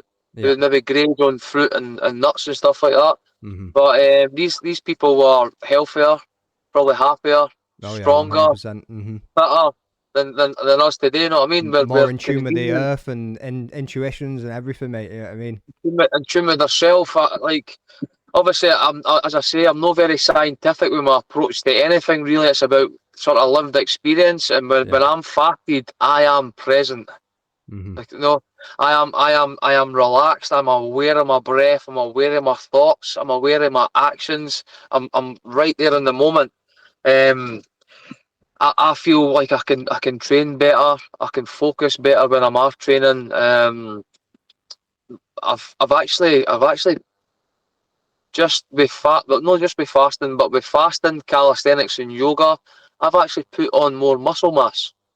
I Really? used to, I used to sit at around 73 kilos before lockdown, Mm-hmm. and this is when I really started fasting and obviously just training yoga, practicing yoga, and training calisthenics. Yeah. After the lockdown, I was sitting at 70, 76, 77 kilos, But and muscle. I mean, I wasn't heavy because I was still training. I was training jiu-jitsu. I was training Uh-huh. calisthenics. I was practicing yoga, and I was fasting. Mm-hmm. And through the sort of 2 years of the lockdowns, I went from 73 to about 76, 77 kilos. I'm now sitting about 78. So Yeah. I've put on more with Mm-hmm. just lifting and using my own body weight and fasting. fucking insane, man. You can go back. Anybody listening to this, go over to his Instagram and have a look. This man could probably be a Calvin Klein model. Like, he's fucking jacked when you see him standing there. Even when you're doing the calisthenics, I think the one where you had the rings and you're pulling yourself up and you're doing the leg raises with it, mate. Everything gets engaged and you can just see everything's toned and shredded and it all comes out. It's fucking unbelievable. 100%, mate. Like, it's the best I've ever felt in my life. As I say, I'm 36, and I feel like I'm becoming physically and mentally, emotionally, spiritually stronger. But each day with the I feel practice, like you're just coming into your prime now. You know what I mean? It seems yeah. that way. Mm-hmm. Yes, mate, and I believe it. The power of manifestation. That your mind can. If you say to yourself, "Oh, I'm getting old," your mind will induce your body to become Yeah. old. If Mm-hmm. if you keep saying to yourself, like what I always say, "This is the best I've ever felt in my life. Yeah. This is the best I've ever felt," and I'm getting to this age and that age, whatever it is. Your mind will your thoughts will create your reality.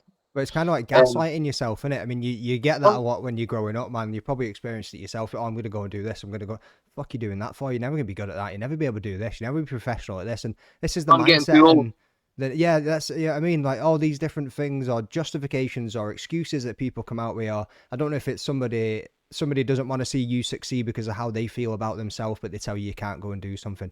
And you tell yourself that eventually, and you're like, yeah, I'm just some fucking idiot from, I mean, northwest of England in my case, you know what I mean? And I'm like, who am I to go and do this? Who am I to go and do this? But like you say, self-belief, manifestation, I can't even say it. Just all of it, mate, is actually so much stronger than what I think some people actually take into consideration, innit? Yeah, 100%, man. It's like it's not easy, but I live and breathe this. Most of the guys around me will say, "How do you manage to get as like?" I'm still scratching the surface with, I believe, with jiu-jitsu. I've still scratched the surface of yoga and calisthenics and the breathwork and stuff like that. But people will ask me like, how do you keep all this up? How have you got to this sort of level and all these different disciplines? Mm-hmm. And I just say, this is my life. This is I'm living and breathing this every single day. Every day I'm practicing. I try my best to implement all these different disciplines. Maybe not so much jiu-jitsu right now, but if I've got a fight or a competition coming up, then I will train more jiu-jitsu and the rest of the things will sort of they'll be in the background, but they'll not be as much. It's just whatever I've got going on at that time. I will obviously put more into it, but I'm giving jiu-jitsu a bit of a back seat just now. I will train once or twice a week, just rolling. But I really want to like get the handstand to a level that I feel is good, and I want to be able to come from the splits to a handstand, so that sort of compression and stuff. But I feel like and over the years, just looking at obviously like lifting weights and adding more weight and more weight and more weight, your lifespan of a good training, like a good training lifespan is like 10 to 15 years. If you're looking to get heavier and heavier and heavier, you're overloading the joints and muscles. It means that you're compressing all the spine. Your joints are only going to last so long before you start to get a lot of pain in the body. Yeah, But with 100%.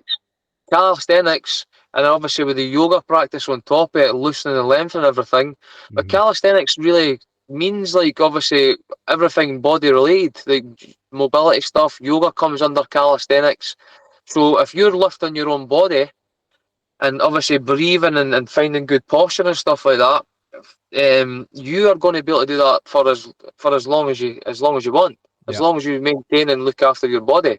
If you're only lifting your own body, you're not overloading your joints. You're actually looking after your joints. You're engaging and you're using your full body like as one unit to get the job done.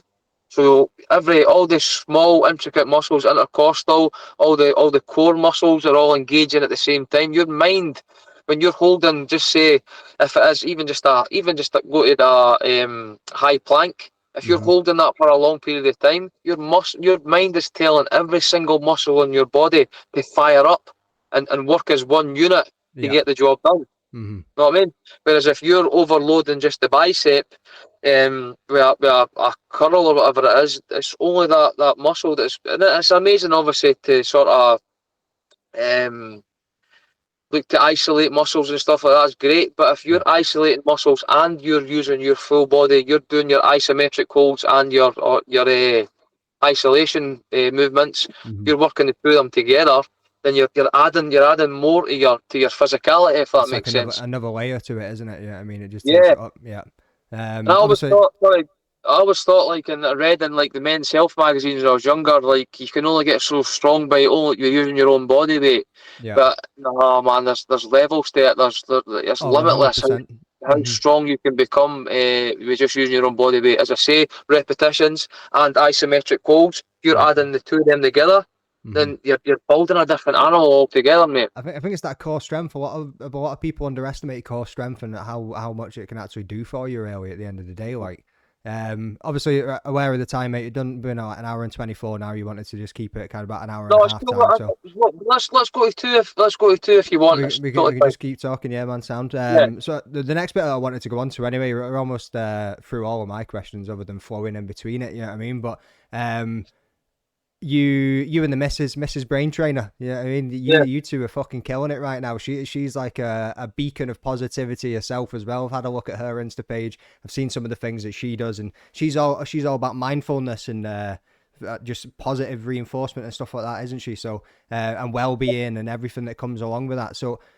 what are you guys kind of doing together? Yeah, I mean, like what's the collaboration here? Because obviously you've both come similar backgrounds in the way that you want to go about things, and you seem to be putting it together and absolutely killing the game. So yeah.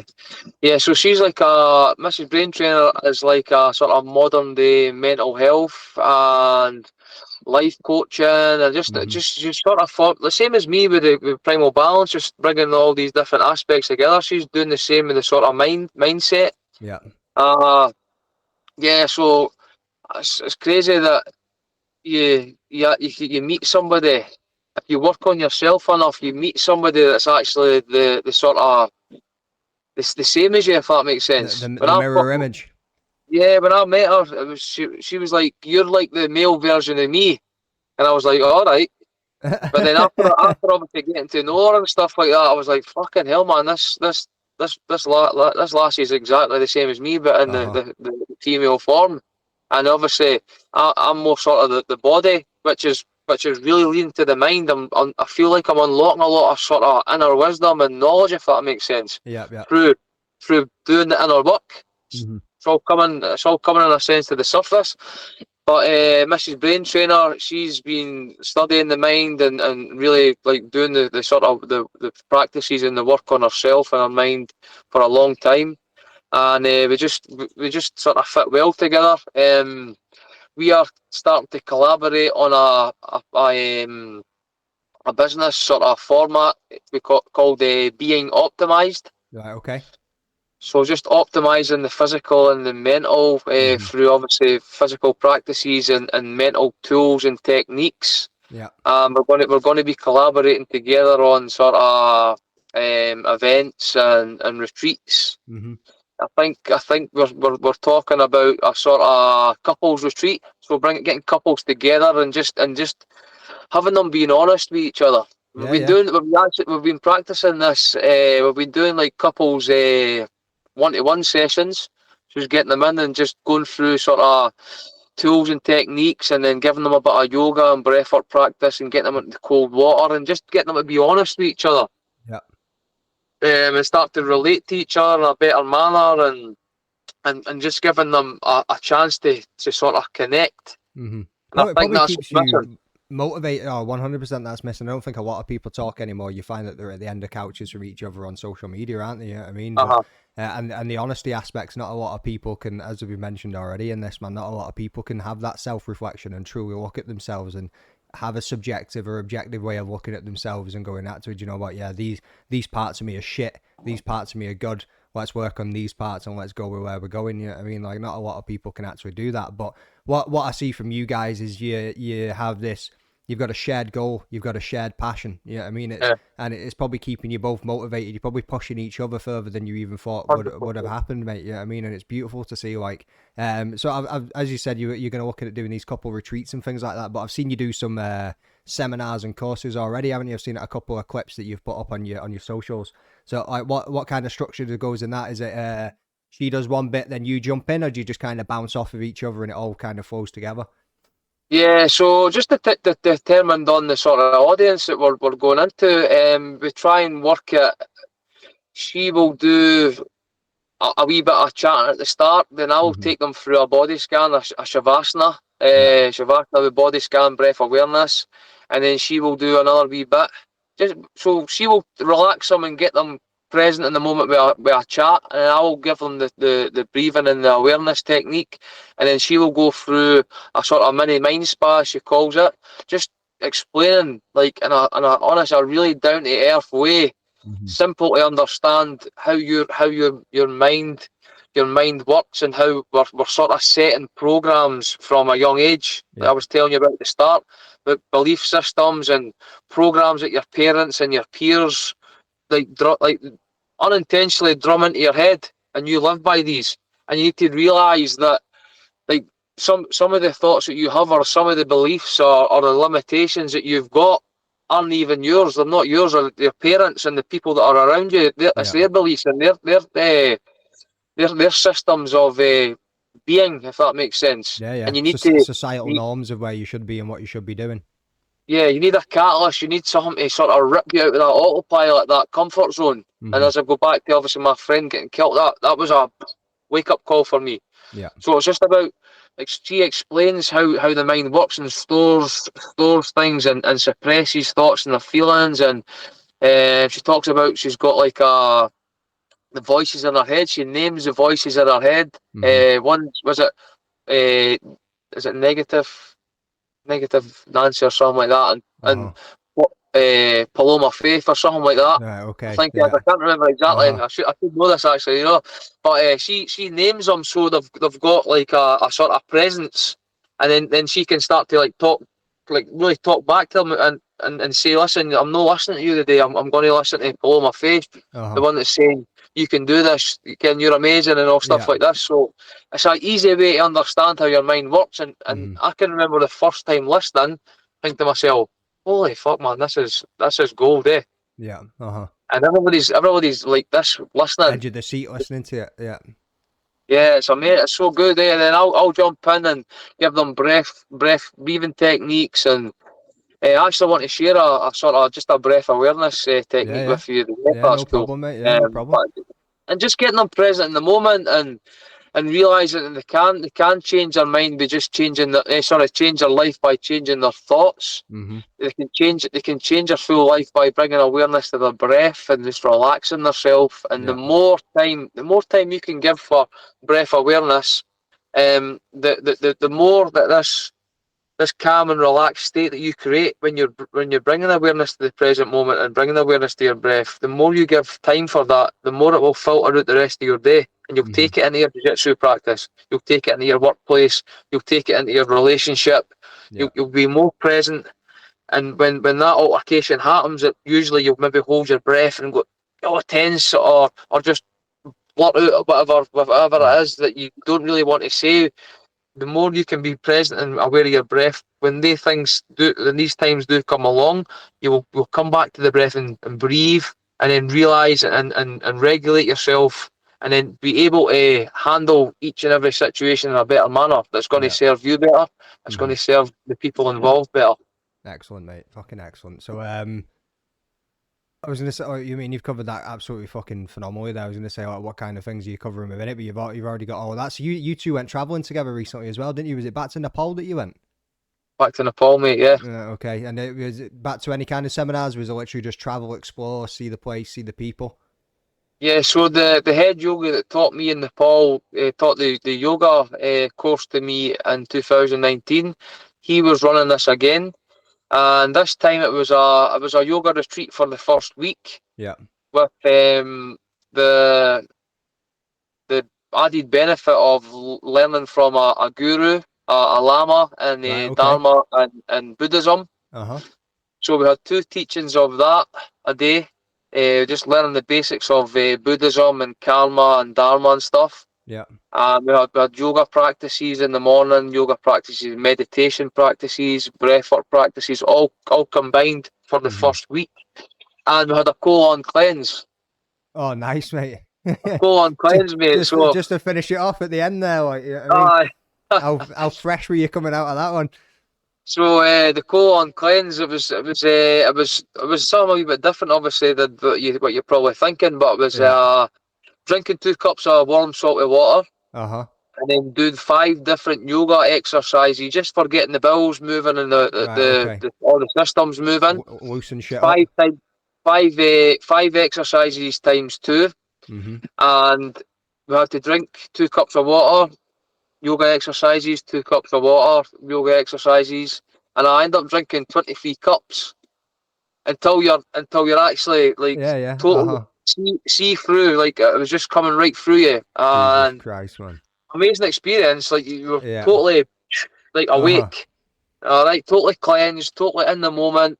After that experience, we had to sort of take our time and get back into eating properly, or eating a thing called kitchery. Right. It was just like oats and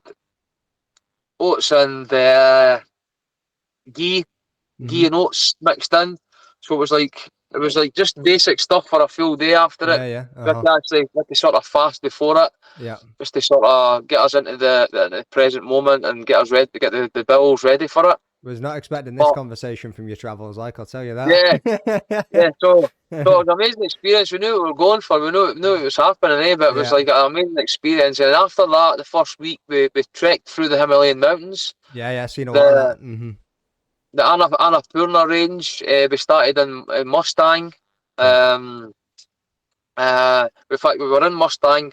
We started in a place called Muktanath and ended up in a place called was it Johnston, I think it was. We finished off, but we trekked from 4,000 meters. It was 4,000 meters above sea level, and Jesus, we man. ended up down to just I think it was 2,800 meters above. Wow.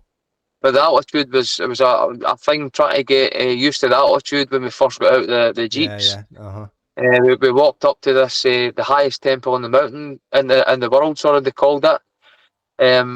Walking up these steps, so we we, we parked at where the hotel was, but we were going to walk up 300 feet above the hotel just to acclimatise ourselves. All right, okay, yeah. Well, when Mm-hmm. we walked up, obviously we walked a bit higher and came back down. We would be more comfortable with the climate for going to sleep that night. Yeah, yeah. Uh-huh. But walking up these steps, we were walking up like 15 steps, and we were having to stop, and the head was like Yeah, spinning, yeah. and Uh-huh. You the breath. struggling to breathe and things like that, yeah, and just had to kind of Yeah, like control it a little bit, yeah. yeah, And then they say yeah, the danger is that is actually on the way back down. If you come down too fast, I mean, you can actually just send you funny, can't it? You know what I mean? So, yeah. I mean, it sounds So like, before walking up and on the way up, every 5 minutes there was like older people mostly getting stretchered down, oh, lying in really? stretcher. And I was like, holy fuck, like what? Well, Are they dead or what's happening here? Eh? where do we go now? Like, I'm not going up the top of Ah, this fucking set of stairs. If this is how you come back down, I'm not coming back down on a stretch, like. crazy. So like obviously just passing out with the altitude at the Yeah, top yeah. and having to get Uh-huh. carted back down and stuff like that. So that was an experience. You were like, wow, the eyes are open, eh? Mm-hmm. So we trekked back down and then ended up back in the Pokhara for a night and then back to Kathmandu. An amazing experience, and I want to actually tell you this wee story. Uh, Obviously the cleanse brought a lot of stuff up, but we didn't really feel it when we were over there because we were so busy. Mm-hmm. So when we came back, me and Amanda obviously collaborating, and she's doing amazing in business terms and getting her story and sharing her practices and her knowledge. We went into a school. We went to two schools, sorry, but we caught two schools in the morning in this one school, and then two schools in the afternoon in the one school. And like as I say, but like my intention is to help people, all right. And I want to be financially free, the same as anybody else. I want to have that like, for myself and my wee boy. We went into school and we made a lot of money in one day, and I don't know what it was, but like I shat myself. I got a fright. Like I was like, whoa, am I worthy of this? Uh-huh. Yeah. in a sense, you know, coming from a lack mentality background. My mum was on her own, and she was obviously like struggling to everything was a struggle, and It's like that's imposter syndrome, innit? Yeah, I mean, I've experienced it myself. You know what I mean? Especially when my daughter was born as well, and I know what my past history was of growing up being a muppet, and you kind of sit there thinking, do I deserve these things I've got in my life? yeah, Like coming from a council estate, how the fuck have I got to? And you know what I mean? Nobody gave me 2 weeks when I was first moving to Scotland. So when I got to 10 years, I was like, get it fucking up here. You know what I mean? But I've got the baby, or I mean, I've got a missus, I've got the house, I've got the dog, I've got everything, man. Like I'm a very wealthy man in that kind of aspect. You know yeah, what I mean? And it's one of those things that you kind of, like you say, you go, do I deserve this? yeah. Like, it's wild. Living in abundance, and I do. I live in abundance. I'm like anything I can do to help people, or if I've got money, I'll help people and stuff like that. But just going into that day to schools that day, we made a good bit of money, and I was like, whoa, like I got a fright. And all this stuff started coming to the surface about like lack mentality and low self-worth and just stuff like that. But I knew it was from the cleanse, and I just knew deep down that it was still a lot of stuff was still coming to the surface from Yeah. that cleanse. So I sat with myself for about a week. I was really quiet, but I was basically I was on my knees a wee bit. I think I was on my Mhm. knees for about the best part of a week, thinking like, "Whoa, am I doing the right thing?" And all the like, am I worthy? And like, am I good enough to move to the next level? If that makes sense. And I started looking at the inner child stuff and going like, sort of going back and thinking about my past and how I got here. And I listened this book. I'll need to obviously send you the link to it. I can't remember what it's called now, but it was about like like self doubt and lack mentality towards money and Uh-huh. stuff like that. I listened to this book, and what they said at the start of it was go back to the first memory or the first memories you have of money.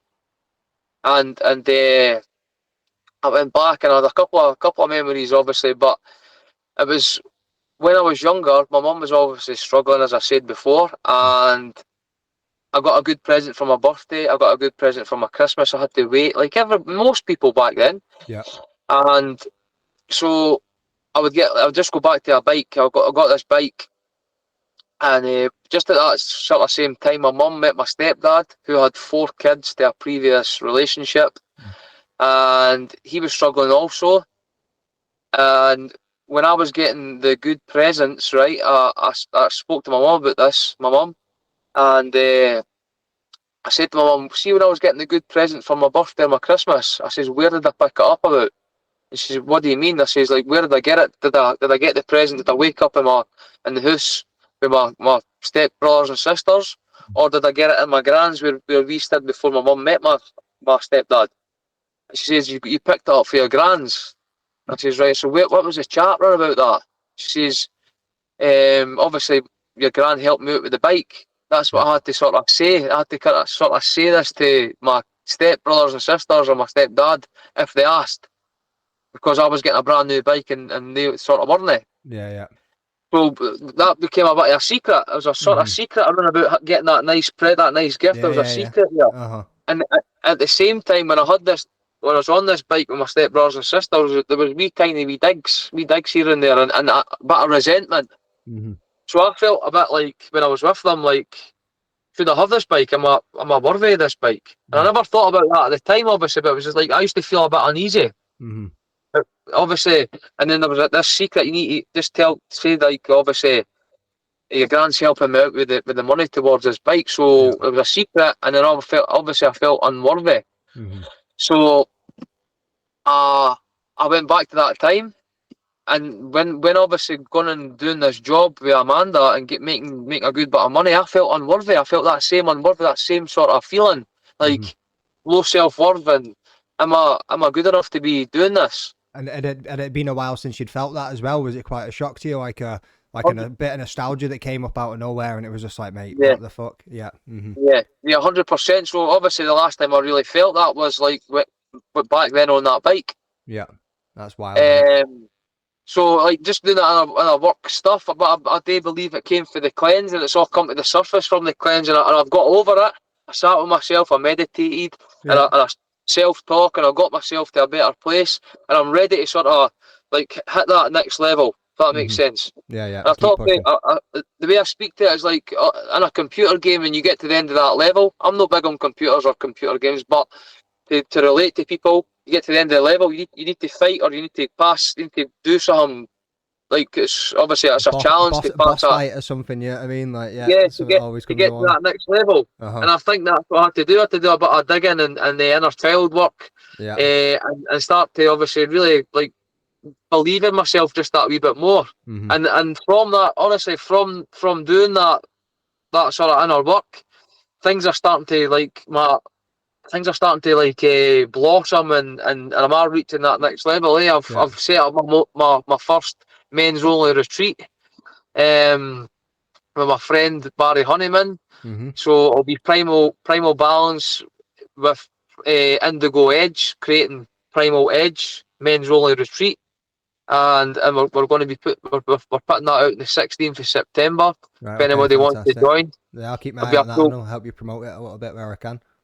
Yeah, I appreciate that, mate. It'll be a full day of obviously yoga, breath awareness, cold water, nature walk. You'll get your lunch. Will be yoga nidra. Amanda's going to come in and do she's going to be a special guest coming in and doing a talk. Excellent. And Barry's like a financial advisor, life coach. He's going to be sort of doing his thing and giving a talk on that. Just to get men talking, innit? You know what I mean? Because you don't get enough of us that do, mate. We all go through our struggles of life, and you don't really talk about, like you say, financial piece there of getting somebody in that's got a financial background, just to give somebody a bit of advice that otherwise wouldn't have known it, is an excellent thing to be doing, man. Yeah, just that like obviously changing our mindset on money and stuff like that, because I've came from a lack mentality, poverty in a sense, and thought, oh, money's bad, money's this, and like they thought. That's another thing about that book. It says that what was the talk around about money? Oh, it's only money, you can't take it with you. Oh, I don't need that much money. I just need enough to pay my bills, and I'm happy. Just talk like that. It's lack mentality. When whatever you think about money, money will think about you in a sense. You know what I mean? If you treat how you treat money, money will treat you. And it's not about money for me, but I think like that sort of talk and sort of belief system around about it was holding me back. And if I can make more money, then I can give more free. I can help more people by giving free things. Definitely send me the link on that one, man, because that's quite interesting. I've never really thought about it in that way before. Like, so, like I say, for me, growing up, council estates, mum was on the dole when I was younger before she got a job. But even when she got a job, still a single mum, couldn't afford many things. You know what I mean? I had some hand-me-down clothes. I mean, I had good family around me. I had fucking like brilliant aunties, uncles, cousins, all the like fucking grandparents, everything. You know what I mean? I'm not from a poor family. You know what I mean? Like we do all right. We get like, but me and my mum, we got by.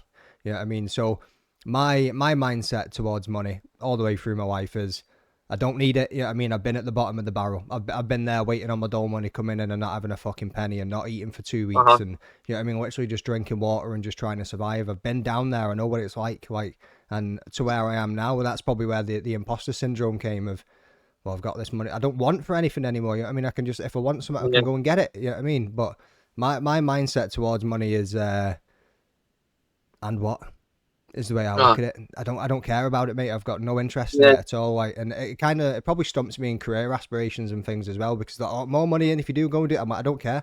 I'm more care about what time I've got outside of here and my work-life balance than I've got for getting that 35 grand, 40 grand fucking salary a year. You know what I mean? But that sounds interesting, mate. So 100% over to you, 100%. So my sort of, even starting like the business, it was hip out Brazilian Jiu-jitsu at the start.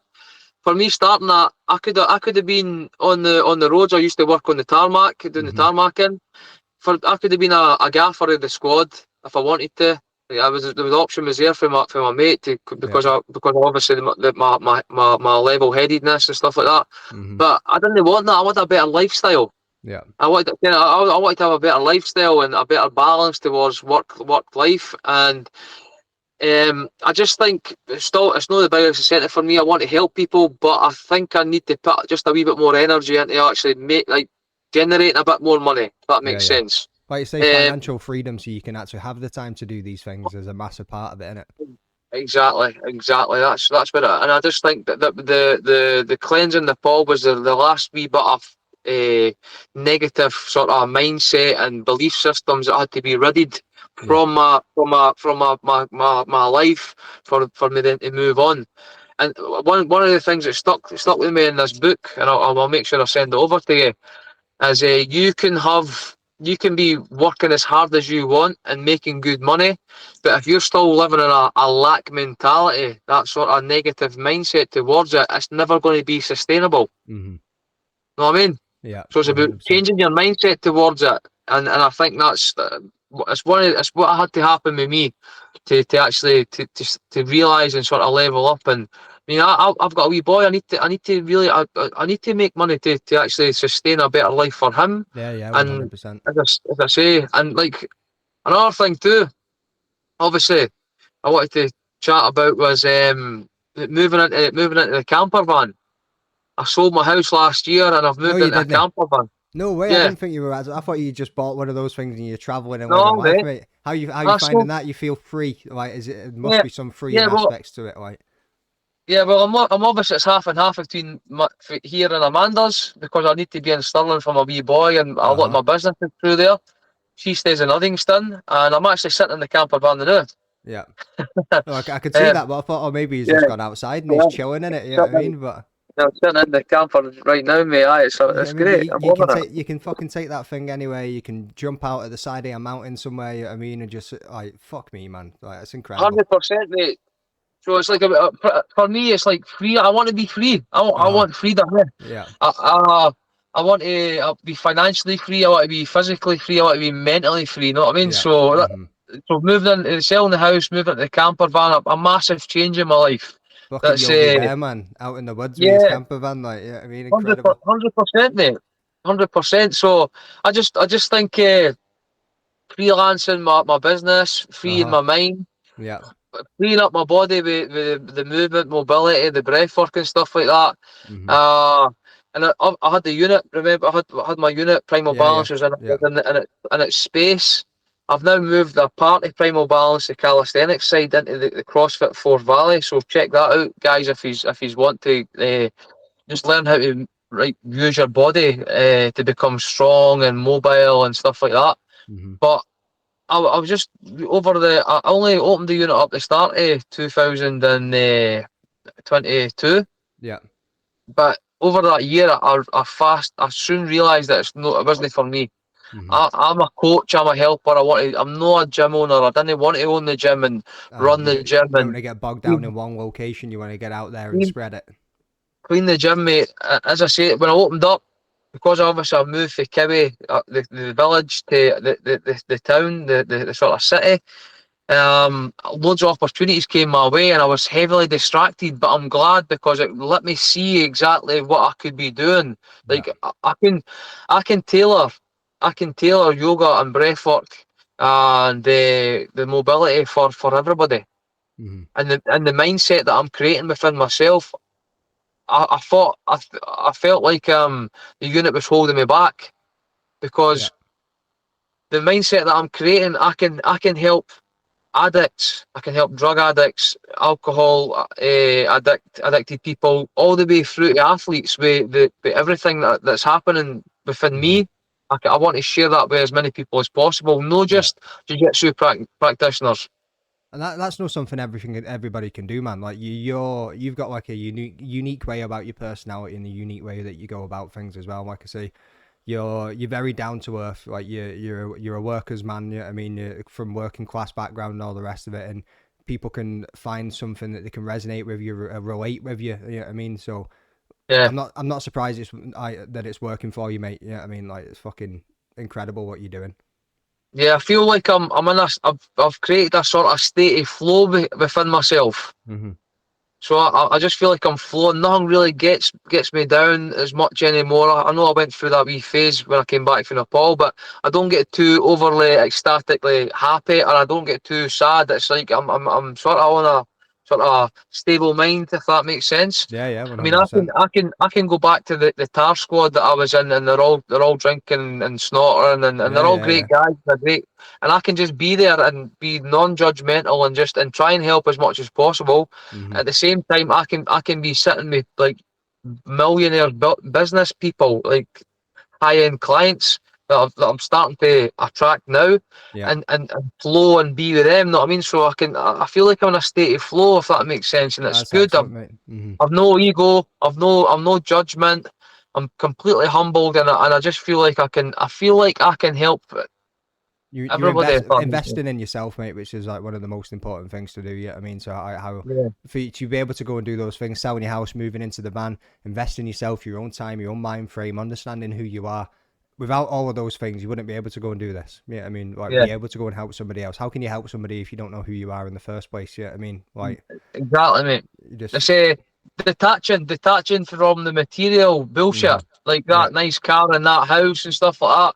Yeah, I love my van and stuff like that, but like when I first started speaking to people and I was saying, listen, I'm gonna sell my house, I'm gonna move into a camper van, I want to be more freelance, I want to move about with my business, I want to use a camper as part of my business. mm-hmm. I'm actually looking to get a podcast maybe machine put into my van where I can Fucking do the do it, same as mate. yours, yeah. Fucking do it. Yeah, I mean, Like I can travel up and down the country, train jiu-jitsu in different gyms and then share some yoga and breathwork. yeah, Uh I can move around and do like yoga outside and on beaches and next to locks and mm-hmm. maybe get people to come along. It's endless. I'm limitless in the van. Yeah. And it's And like a but movement of getting people outside as well. I noticed. You know what I mean, just your Sunday sessions uh, that you were doing, getting people down for a bit of cold water therapy in a lock or anything like that, man, was just it was great to see the numbers of people you were getting out there, and it was people from all walks of life as well. You know what I mean, like you said, you've got that flow state where you can go from one end to the other, and it was yeah. brilliant. Yeah, 100%. And I just like this detaching, being able to detach from your house. Like if I was going to keep my house, because obviously COVID and stuff like that, I felt like if I was going to keep my house, I would have probably had to go back onto the tarmac in some sense, Yeah. maybe 3 4 days a week, something like that, just to Mm-hmm. keep my house and the unit Yeah. going. I And I mean, thought, nah, I'm not interest what. rates an hour a fucking joke, mate. I'm about to Yeah, remortgage this year, and I'm looking at it going, mate, this is about to go up by a couple of £100 a month here. This is a fucking joke, but I exactly, think mate, exactly. one of the big things for me is obviously growing up from council estates. A goal for me is always to own my own house. You know what I mean? I was like, I want to get Yeah, there and I want to do these things for myself, and I want to be able to have a family and be able to bring them up and support them in whatever way that I can. You know what I mean? So that yeah, was the way that I've went through it anyway. But if I could sell this fucker, maybe I need to speak to the missus first. But sell this fucker and move into a van and just getting fucking a drive van, mate. around, I mate. I swear to God, I would love that, mate. so I've been looking at camper vans and that as well, just for weekends away and whatever else. You know what I mean? But nah, mate, well, that's I'm going to be looking to sort of hire this out if you ever fancy it. To be honest, it. yeah, Sounds right. I'll give I'm you a going shout. because sometimes it does. If I'm at Amanda's, sometimes it's sitting idle. So Yeah. as well as getting the use out, it's a great van. It's got everything you need: shower, Mm-hmm. toilet, fully off grid, solar panels, LPG Oh, gas. fantastic, mate. Yeah. Yeah, I'll need to let you. I'll come and let you see it. No, But definitely, mate. so what was I getting at there? So my you can call me a conspiracy theorist all you want. I looked into all this shit before it happened, mate. As it was happening, COVID. Uh huh. For COVID, I was like, well, what the fuck is happening here? It just didn't make sense to me. You know what I mean? I didn't watch the news anyway. Yeah. Never watched the TV, and I was like, no. So I started kind of looking into stuff about what was to come, and I obviously researched and found that the house prices, food prices, all this stuff was going to Everything. be happening. Yeah. And so I meditate every single day.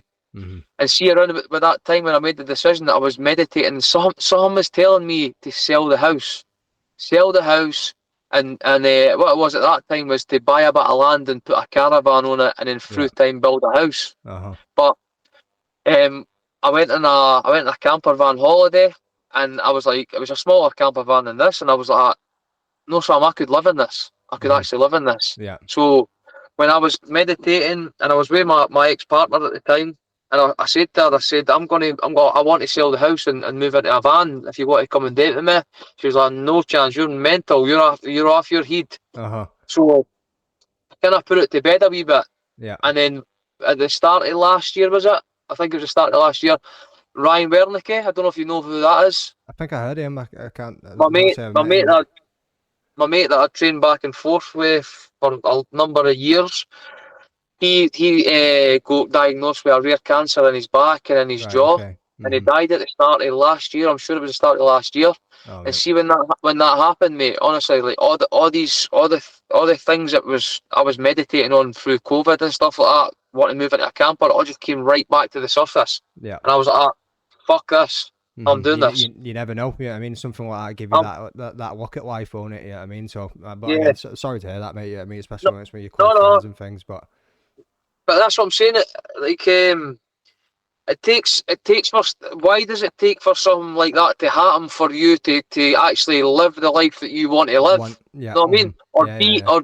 yeah. Or become the person that you need to be. I Like think it. my mate Go on. getting killed in Blackpool spurred me on, and it's sad that something as intense and as horrible as that has to happen to a person or to people for them to make a change. For for you to be smoking and to find that you've got cancer, for you then want to stop. Or Yeah. or if you're eating shit and drinking all the shit under the sun to get diabetes or become obese, for them to make the change. You know But what I mean? being aware of that could be a possibility of it the entire time and still doing it. Yeah, I mean, Exactly. For it's you, mad. It's mad how we operate, isn't it? Yeah, I mean. yeah. So that's what the catalyst for me moving into the van and want to do this and sell the house and just totally detach myself. And I don't want to completely detach from society. I want to help society. Yeah. And I feel like the practices and the things that I put myself through can 100% help in some way. And they are, like, I'm at the Stirling Community Enterprise once on a Monday, and I'm delivering yoga sessions. I'm funded for that Yeah. in Stirling, and the Stirling Community Enterprise. So if anybody's want to check that out, and then the knowledge and wisdom that I'm unlocking within myself, the very little books that I've not read that many books, to be honest. It's mostly been on jiu-jitsu or yoga. Yeah. I'm actually now involved with a Monday men's mindset group, Right. Okay. and we're helping guys that are maybe addicts or haven't got jobs, have got low self-esteem and low confidence, just develop a better mindset by like changing up their daily routine, Yeah. starting off by bringing awareness to yourself and where you are in the present moment.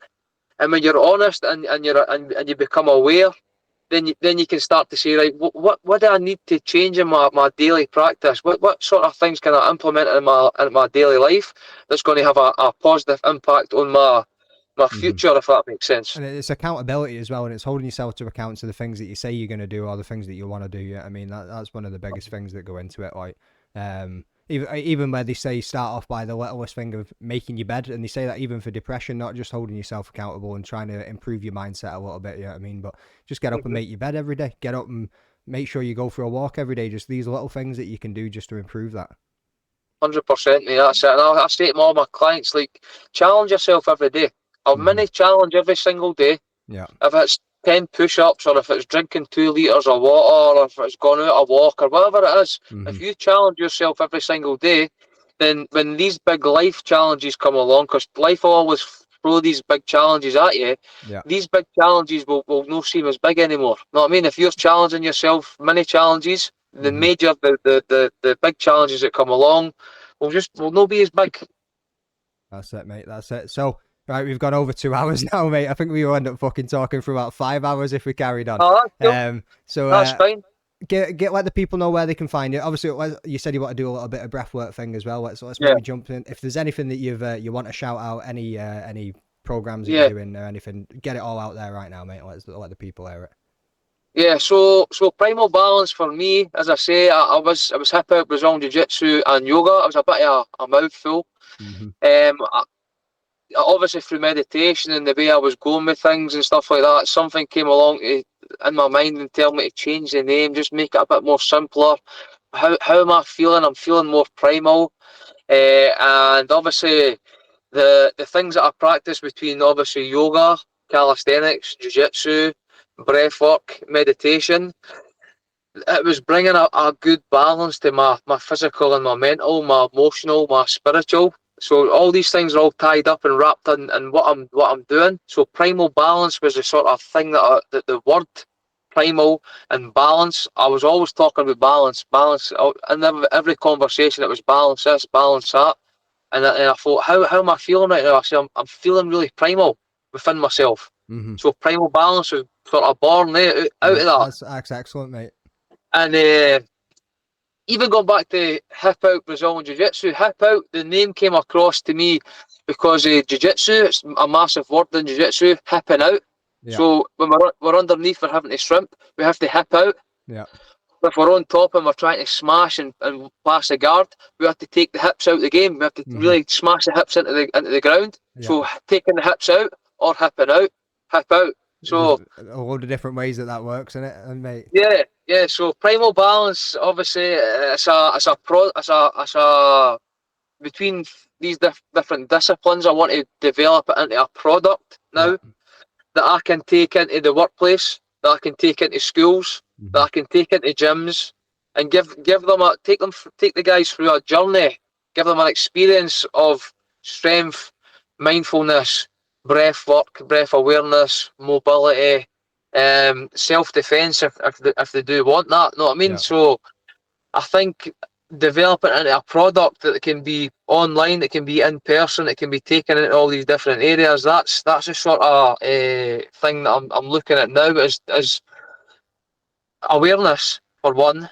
All right, awareness and obviously longevity. Longevity is key to whatever we do in life. You know what I mean? Look, I want a long. I don't say I'm not. Don't mean I want to live to 150-year-old, but I want to have a long and happy and healthy life. Yeah. So longevity is key there. Mm-hmm. Um, so is that on Instagram that people can find the Primal Balance? Obviously, on Instagram. You got YouTube or anything like that running with it as well, or? Yeah, so I have got 2 Instagram pages running. Primal Balance is obviously for the product that I'm trying to develop. Yeah. But I've got a different entity as my own page, the Scottish Yogi page. Mm-hmm. So obviously yoga is a big part of everything we do in our life, and I feel like the Scottish Yogi is a person that I want to become, if that makes sense. Yeah. Yoga's a massive part of what we do. We move and breathe every single day. But when we can move and breathe in synchronization, as I say, we can create a state of flow between the physical and the mental, the mind and the body. Yeah. So the Scottish Yogi page on Instagram, that's where I run every Wednesday night. I run a live on sleep therapy, and it's a shavasana, body scan, breath awareness, bringing awareness to yourself, relaxing the mind, the body, the nervous system, aiding a better sleep for maximum recovery. I've recently just started putting stuff onto YouTube. So the Scottish Yogi YouTube channel, I can share that link with you also. Yeah, mate, I'll get it added to this when it goes up. I'm developing a group, a free group on Facebook, where I'm trying to build a community and giving free content and some live sessions. And my mate Barry, who is involved with Primal Edge, he plays the guitar, so he's going to do like some live music and some Q&As and stuff like that. So just try to develop a community online for people to start coming and getting involved. I think that's what we're lacking now as a sense of community. Just try to build a community that's going to target all different areas between the physical, mental, emotional, spiritual, if you're into that, and just try to bring that balance between it all. Excellent. And obviously online platforms. I'm developing online platforms, retreats and seminars. So just try to, as I say, be Fucking more freelance. Busy man, like busy man. Yeah. I just feel like for me, walking down the street in Stirling or wherever it is, like people are suffering. People are really suffering, and I honestly want to see people thriving. Yeah. I feel it's the best I've felt, and I want to give that energy to other people. And I feel like the first initial thing is to bring awareness to yourself. Yeah. And bringing that awareness to yourself really comes down to bringing awareness to your breathing, how you breathe. And I say this all the time: is how you breathe is how you perceive. And what I mean there is how you're breathing is how you're going to perceive your life. If you're taking short, shallow breaths through the mouth and into your chest, and you're not breathing into your belly through the nose into your belly, and really taking that full breath. The breath is life, a life force. Yeah. So if you're only taking a half a breath, you're only living half a life. You know what I mean? That's one way of looking at it, mate. Yeah, that's an interesting way of looking at it. Like, so, and belly breathing's one of those things. I remember when that was first said to me, oh, belly breathe, and I was like, and I think it was Andy Chimera was lying on top of me with some heavy pressure. You know what that man's like, you know what I mean? Yeah. And I'm lying there with big Andy on top of me, and he's going, belly breathe, Jordan. I'm just, because I'm panicking. I'd quit smoking at that point, you know what I mean? So my breath was still fucking shocking from being smoking for so many years and that. And I'm lying underneath this dude, and he's crushing me, and I could feel where every breath that I would release, he would come the pressure would close that gap a little bit, man. I'm like, how much more pressure can this man put on me? And every time my belly would relax, he would just come that little bit closer, and I could really feel it, and just got me panicking, man. But that belly breathing is a real thing that I don't think a lot of people even know about. You know what I mean? It's an interesting point to make. The amount of clients that come to me, or even a beginner's class, or people that come to their first yoga session, I'll ask them, I'll say, how are you aware of how you breathe? And they're like, in and out. I'm like, no, like, yeah, you know what I mean? This is how unaware. That's the response. This is how unaware people are to how they breathe, and how you breathe is going to affect your life, like, directly, honestly, like, tenfold. So I'll ask them this question, and I'll say, what I mean is, like, are you breathing through your nose, or are you breathing through your mouth? Are you breathing into your chest, or are you breathing into your belly? And they'll say, I'm breathing in my mouth and into my chest. And then I'll say, like, all your lungs are all down here. All your lungs are in your diaphragm area. And if you're taking longer, slower breaths, it's going to slow down your mind. It's going to quiet your mind. It's going to slow your thoughts down. Yeah. It's going to relax your body. It's going to release a good bit of pain for your body, tension, stress. It's going to relax your nervous system into the state that you can actually move better, perform better, everything. If you can relax, if you're in a relaxed state of mind, you are going to be able to absorb information better. If you're stressed, if you go into a classroom or whatever it is, a class, and you're stressed out, you're feeling anxious, and there's information getting battered at you, you're not going to retain that information It's better. overload, innit? Yeah, I mean, you got too much stuff going on. 100%. So deep abdominal breathing is going to help you relax. It's going to bring you to the present moment. It's going to aid release tension and stress for your body. Any pain, it's going to help to ease pain. It's going to lower your blood pressure. It's going to slow your heart rate down. There's loads of benefits to this. Just relaxing and breathing. As I say, like I always say this too, is the breath will take you anywhere you want to go. If you want to climb a hill, you need to regulate your breathing for that climb. If you want to go underwater, you need to hold your breath and be regulated for that. If you're walking down the street in a relaxed manner, you regulate your breathing for that. There's no point of walking down the street nice and relaxed and your breath's erratic. Huffing and puffing or whatever it is that you're doing. You're totally out of sync. You're totally disconnected from yourself, from the experience that you're having. So the more you can sit with yourself and bring awareness to your breath and relax your body and mind, the more regulated you're going to become in that present moment there. And then the more regulated you can become in a stressful situation, because you're going to be able to really be in the moment and tap in and take control of your breath, and then regulate yourself for each and every situation or position or whatever sport or hobby you are participating in. Yeah, excellent, mate. Yeah, I mean, fucking wise words from a wise man, from plenty background of experience and wealth of knowledge anyway, mate. Yeah, I mean, so, mate, this has been fucking phenomenal. Like, I've really enjoyed this conversation. It's been great. And this for me, this is what I wanted to do with these podcasts. I just want to get people on. I just want to have chats, mate. I'm not a professional. I ain't got a fucking Scooby-Doo what I'm doing. Didn't even tell you to have your headphones ready or your phone or fuck it out. You know what I mean? I'm just a guy winging it, jumping on. I like talking to people. I can chat shit for fucking Scotland when I need to. You know what I mean? Like, Well, that's one thing that I do. My missus head in an holiday is I speak to everybody all around me, and she was like, "Who are you talking to now?" I'm like, "Them on the balcony above," and she's like, "How do you end up talking to them?" I was like, "Just dead." You know what I mean? I just fucking talk to people, and this is all I want to do with it. And like this has been great, mate. Honestly, I've really enjoyed this today, and Oh, can't thank thank you enough for coming on, mate, and telling your story. you. No, 100%, man. Like, even if it's a 2 or 3 words for somebody you meet in the street, that 2 or 3 words can really like resonate and unlock something in your brain. It's like walking down the street. Like people say to me, "Do you just say hiya or smile to everybody?" I'm like, "Aye, Aye. definitely." I mean, I could walk down the street and say hiya, But because that's that could also be go on. that could be the only hiya or smile that person That sees. person That gets, yeah.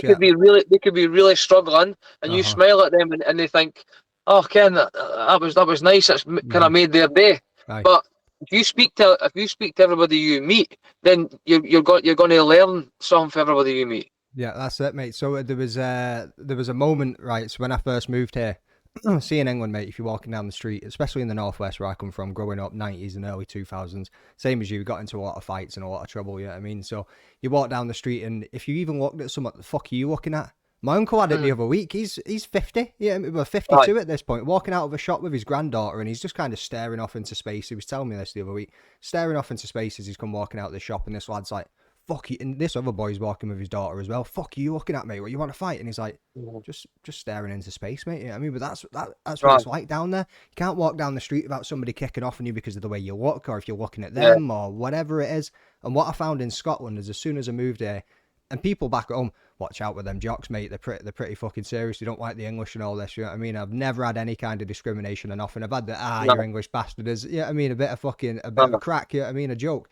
And I first moved here, everyone's saying hello. And I thought, that's just sweet. Even now, when I go back to visit my family, I say hello to people when I walk past them, and they look at me like when I'm out with the dog. Yeah. And my cousin Robbie came up to visit, and we're going along the back walk, Stirling Castle, just walking around there. I was walking the dogs with him, walking past folk. "Morning, how you doing?" "Yeah, you're all right." And my cousin's like, "Do you know these people?" I was like, "Nah, mate, never met him before in my life." He was like, "Why does everyone keep talking to each other?" I'm like, "It's just the way it is." I'm like, you walk along, somebody smiles, somebody says hello, smile back, say hello, how's your day?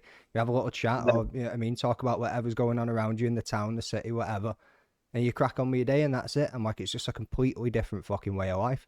5 minutes later, we walked past another dude, and this guy's like, "Oh, right, my fucking cousin. Right, mate, how's it going?" He just adopted it straight away. I was like, "Yeah, Robbie." I was like, "Simmer, mate, simmer down a little bit." I was like, "All right, how you doing? You don't need to be like, fucking yo," like you just seen somebody you've not seen for 10 years. You know what I mean? But it's good energy, mate. No, I mean, it's a wee energy. If you smile at somebody, it's good energy. You'll get it back. If you say hiya, they'll say hiya. Most people say hiya. You know what I mean? Yeah. Unless they're having a bad day. But I just think the at least you can do is smile at somebody, a stranger in the street, and it can make your day. It can maybe make their day, and that's what it's all about. It's about energy and vibration, mate. I'm gonna share this with you. So, the more clients that I'm meeting right now, I know obviously people are really struggling. More clients that I'm meeting just now, they're coming to see me, and I ask them that question: "How are you breathing?" Right? Or they come in, they say, "I'm full of anxiety. I can't do this. I'm struggling to do that, and I'm not want to leave the house." And the first thing I'll say is, "How are you breathing?" "Oh, I'm breathing through my mouth and into my chest," and I'm like, short, shallow breathing. So I'm not saying it's annoying, mate, because this is what I'm here to do. I want to help people, mate. And if anything, if I can bring them aware, if I can get everybody to bring awareness to their breath, then I'm happy. All right. And as I say, I'm moving on to retreats and stuff. I want to sort of like make a bit more money in a smaller period, but then it frees up my week to actually do what I'm going to do. Yeah. And I've said to a couple of people, but what I want to do, I was actually sitting at the weekend meditating. It came into my head, and I don't know. It's consciousness. It's a universe telling me that I need to get myself out there more. I need to really believe in myself, and I really need to really put my stuff out there and be in the limelight. Yeah. All right, the foot being in the limelight, if that makes sense. Yeah. So I was sitting on this rock, and it was raining, and I was just sitting, and it didn't affect me. I was breathing and staying relaxed and staying present in the moment. And this idea came to me to actually go into Stirling City Centre, Glasgow City Centre, and just sit down and just meditate. Phenomenal. Do it. right? Mate, the fucking reactions you would get. 100%. I know that. I'd be like, who's that? Can he's Oh, fucking apple feed. one of those He's fucking mental. He's a Jesus freaks. weirdo. Oh, with your He's a microphone weirdo. screaming all sorts. Yeah. Uh-huh. But what I'm going to do is I'm going to set 2 yoga mats out in front of me at first, right? And I'm going to get a leaflet made up or some leaflets and just put them in the businesses round about and just explain the benefits of meditation and breath awareness, what it can do for you, right? Yeah. And then have the leaflet there, and then have maybe on the back of a wee thing saying like, just give them the benefits, and then all you need to do is be brave and tap me on the shoulder, and I'm gonna teach you breath awareness and how to breathe for relaxation to aid your anxiety and stuff like that. So Mate, just sit there. That's an excellent idea. You know what I mean, put it right in the middle of the people's faces. You know what I mean, it gets people looking at it, it gets eyes on it, and like you say, if you've got a little placard or something next to you that says breathwork or mindfulness or whatever it is, just keywords that will pop out to these people to get them to look, to not just be looking at who's that fucking weirdo sitting on the floor, man, with 2 yoga mats in front of him. You know what I mean, mate? I'll join you. If I'm cutting about the town on that day and I see you there, mate, I'll sit down right next to you. Like, I swear to God. So just about obviously being brave and me confident. I don't give a fuck anyway. I could not give a fuck what anybody thinks about me anymore, mate. This does not bother me one bit. Yeah. And I'm confident enough to actually just sit there and just be. You know what I mean? But it's about them being confident and brave enough to tap me on the shoulder and say, go and show me how to rid my anxiety. Yeah. For them to put the social norms aside and the ego aside and all the rest of it, and actually, but no, do you know what? I'm just going to sit and do this. 100%, mate. You get that in every aspect of life, don't you? Even in this, I sit there sometimes going, am I a fucking idiot doing this? Who's listening to this? And they think, oh, this guy's chatting shit. Does he even know what he's fucking talking about? Like, mate. But at the same time, I'm also then at the back of my own head going, nah, you're doing all right. Keep going. You know what I mean? Just stay consistent with it. Just keep it up. You're enjoying it. It's keeping you productive and it's doing something. You know what I mean? So definitely, mate. Honestly, I never thought I would practice yoga. I never even thought I would actually even say the words spiritual or spirituality. I never even thought I would say that. But mate, see, the more I'm doing it, the better I'm becoming. The more connected I'm becoming with myself. I'm connecting back with nature. I'm becoming spiritual, and it's no hindering my masculinity one bit. No, I'm becoming stronger. I'm becoming more masculine. I'm showing my vulnerable side. You know what I mean? I do cry. I do get upset and stuff like that. Yeah. But at the same time, I can choke motherfuckers out. You know what I mean? I might greet, but I'll fuck you up anyway. You know what I mean? It's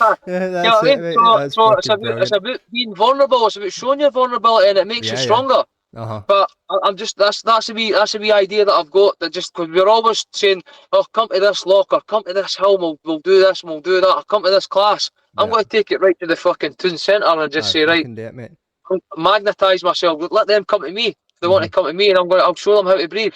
I mean, you got your van there, mate. Go and hit every city around Scotland. Do the fucking, just go around the coast. You know what I mean? Just hit every city as you go along and just do that for a week or two. You know what I mean? Just take yourself to go and do that, mate. That would be 100%. You'd be popping up on social media all over the place, fucking recording you. Go and check this dude out. You know what I mean? That's it. It's about bringing awareness, man. Just bring awareness to your breath. You bring awareness and you learn how to control your breath. You will bring awareness and you will learn how to control and regulate your full life. For the food that you eat, for the things that you watch, for the people that you surround yourself with, for the situations that you get yourself in, you bring awareness to your breathing, and I swear, man, you will start to bring awareness and be able to control your full life. Phenomenal, mate. Absolutely phenomenal. Right, Stevie, let's fucking wrap this up, mate. Right, cool. Again, thank you very much for fucking jumping on. You want me to hear some breathing? Yeah. Shit, yeah. Let's go with that then. Let's go. Finish off with that, okay? Sorry. So, bring the awareness to the breath. As I say, it's going to take you. The breath will take you anywhere you want to go. All right. How you breathe is how you perceive. All right. All these things that just comes into my head, and I've been thinking about it all of this time we've been talking. You're making me more aware of it just sitting there doing this. But go on, continue. So, place your left hand onto your stomach and your right hand onto your chest. Sit up a little taller, okay? Or if you want, you can lie down. It's totally up to yourself. But if you're seated, that's fine. So I want you to take a deep breath in, however you want to do it. Okay, then exhale, let all the breath out.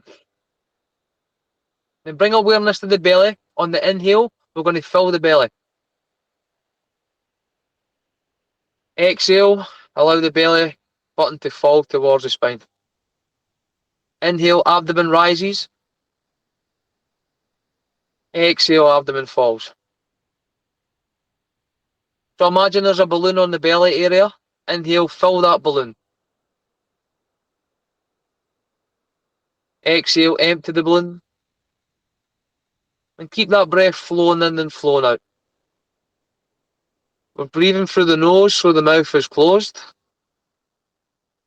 We're bringing awareness to the eyebrow center. Close the eyes and look up to this point. And bring complete awareness to the abdomen, rising on the inhale and falling on the exhale. Inhale, abdomen rises, fill the belly completely. Exhale, abdomen falls, empty the belly fully. The breath is flowing in and flowing out in a continuous cycle. No breaks, no pauses. If it's your first time doing this, it might feel a little bit shuddery, but that's fine. Breathe a little deeper, relax the belly area. The abdomen's rising and falling. As the body starts to relax with each exhale, the mind will start to wander. So each time the mind does wander, catch yourself thinking. Bring awareness to the abdomen rising and falling, the breath flowing in and flowing out, and allow these thoughts to come and allow them to go again, remaining completely present in the moment.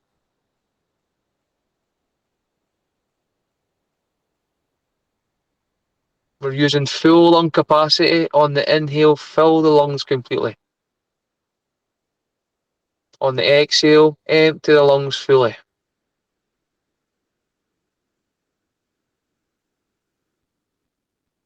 Remain completely present in the moment and start to scan the body from head to toe, letting go of any tension, any stress. As we scan the body from head to toe and we find a body part holding tension or stress, then mentally feed the breath to this area, relaxing the body as one.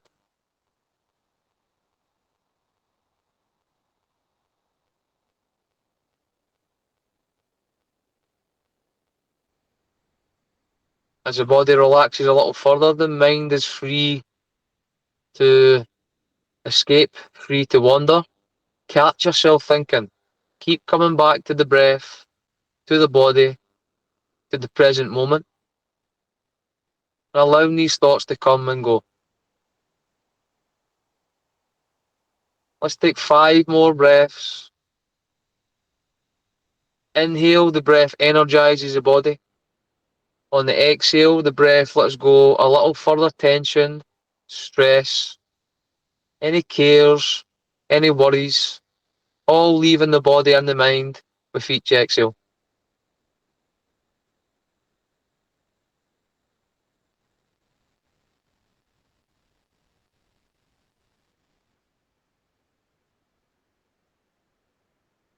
Breath awareness.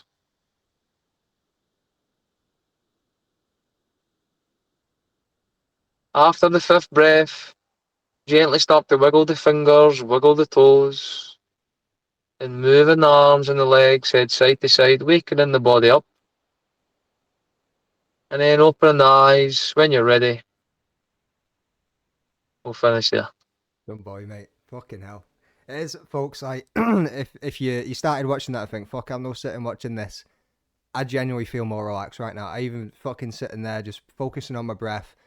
I could feel it going into my belly that little bit more. I could feel the expansion coming into it a little bit more than from when I did start. I did feel a lot of chest and halfway down, but as you go on and you start just focusing and thinking about it, it does start changing. And I reckon I could actually go for a kip right now. I'm not even joking. Yeah, Like, definitely. it's So it's some powerful stuff. Like, yeah, so the more we practice this sort of mindfulness, breath awareness, body scan, relaxation, you actually bring awareness to how you are. If you are tired, you're gonna bring awareness to how tired you are. If you're low on energy, it's the same thing. We run on autopilot. From day to day, we run on autopilot, and we're not aware of how tired we really are, how stressed out we really are, until we actually give that time to bring yourself into the present moment with breath awareness and complete relaxation. I see guys come in, they start yawning and and they're just realising how tired they really are. Yeah. And as a new dad, mate, I can tell you I'm fucking very tired. Yeah, right, but anyway, wicked, right? We'll call that there, mate. Thank you very much again. Like, Thank you, fucking, mate. love you to bits. You're a fucking absolute true gentleman, man. Like, you, like I say, you're the most positive being I think I've ever fucking met. And I wish you all the best, you and the missus, everything that you do, and I hope you succeed in everything that you want to achieve, mate. I really do. Like, fucking. Thank you, mate. I appreciate it. Thanks for having me on and allowing me to get my practices and share my stuff too. Okay. No problem, mate. And I'll definitely get you back on in the future, and we can catch up about how things are going, how all your different plans and everything that you've got lined up, and how you're smashing all your goals, mate. We'll definitely get you back on in the future. Thank you, mate. I really appreciate that. Cheers, mate. Take care. Have a good one. Thank you.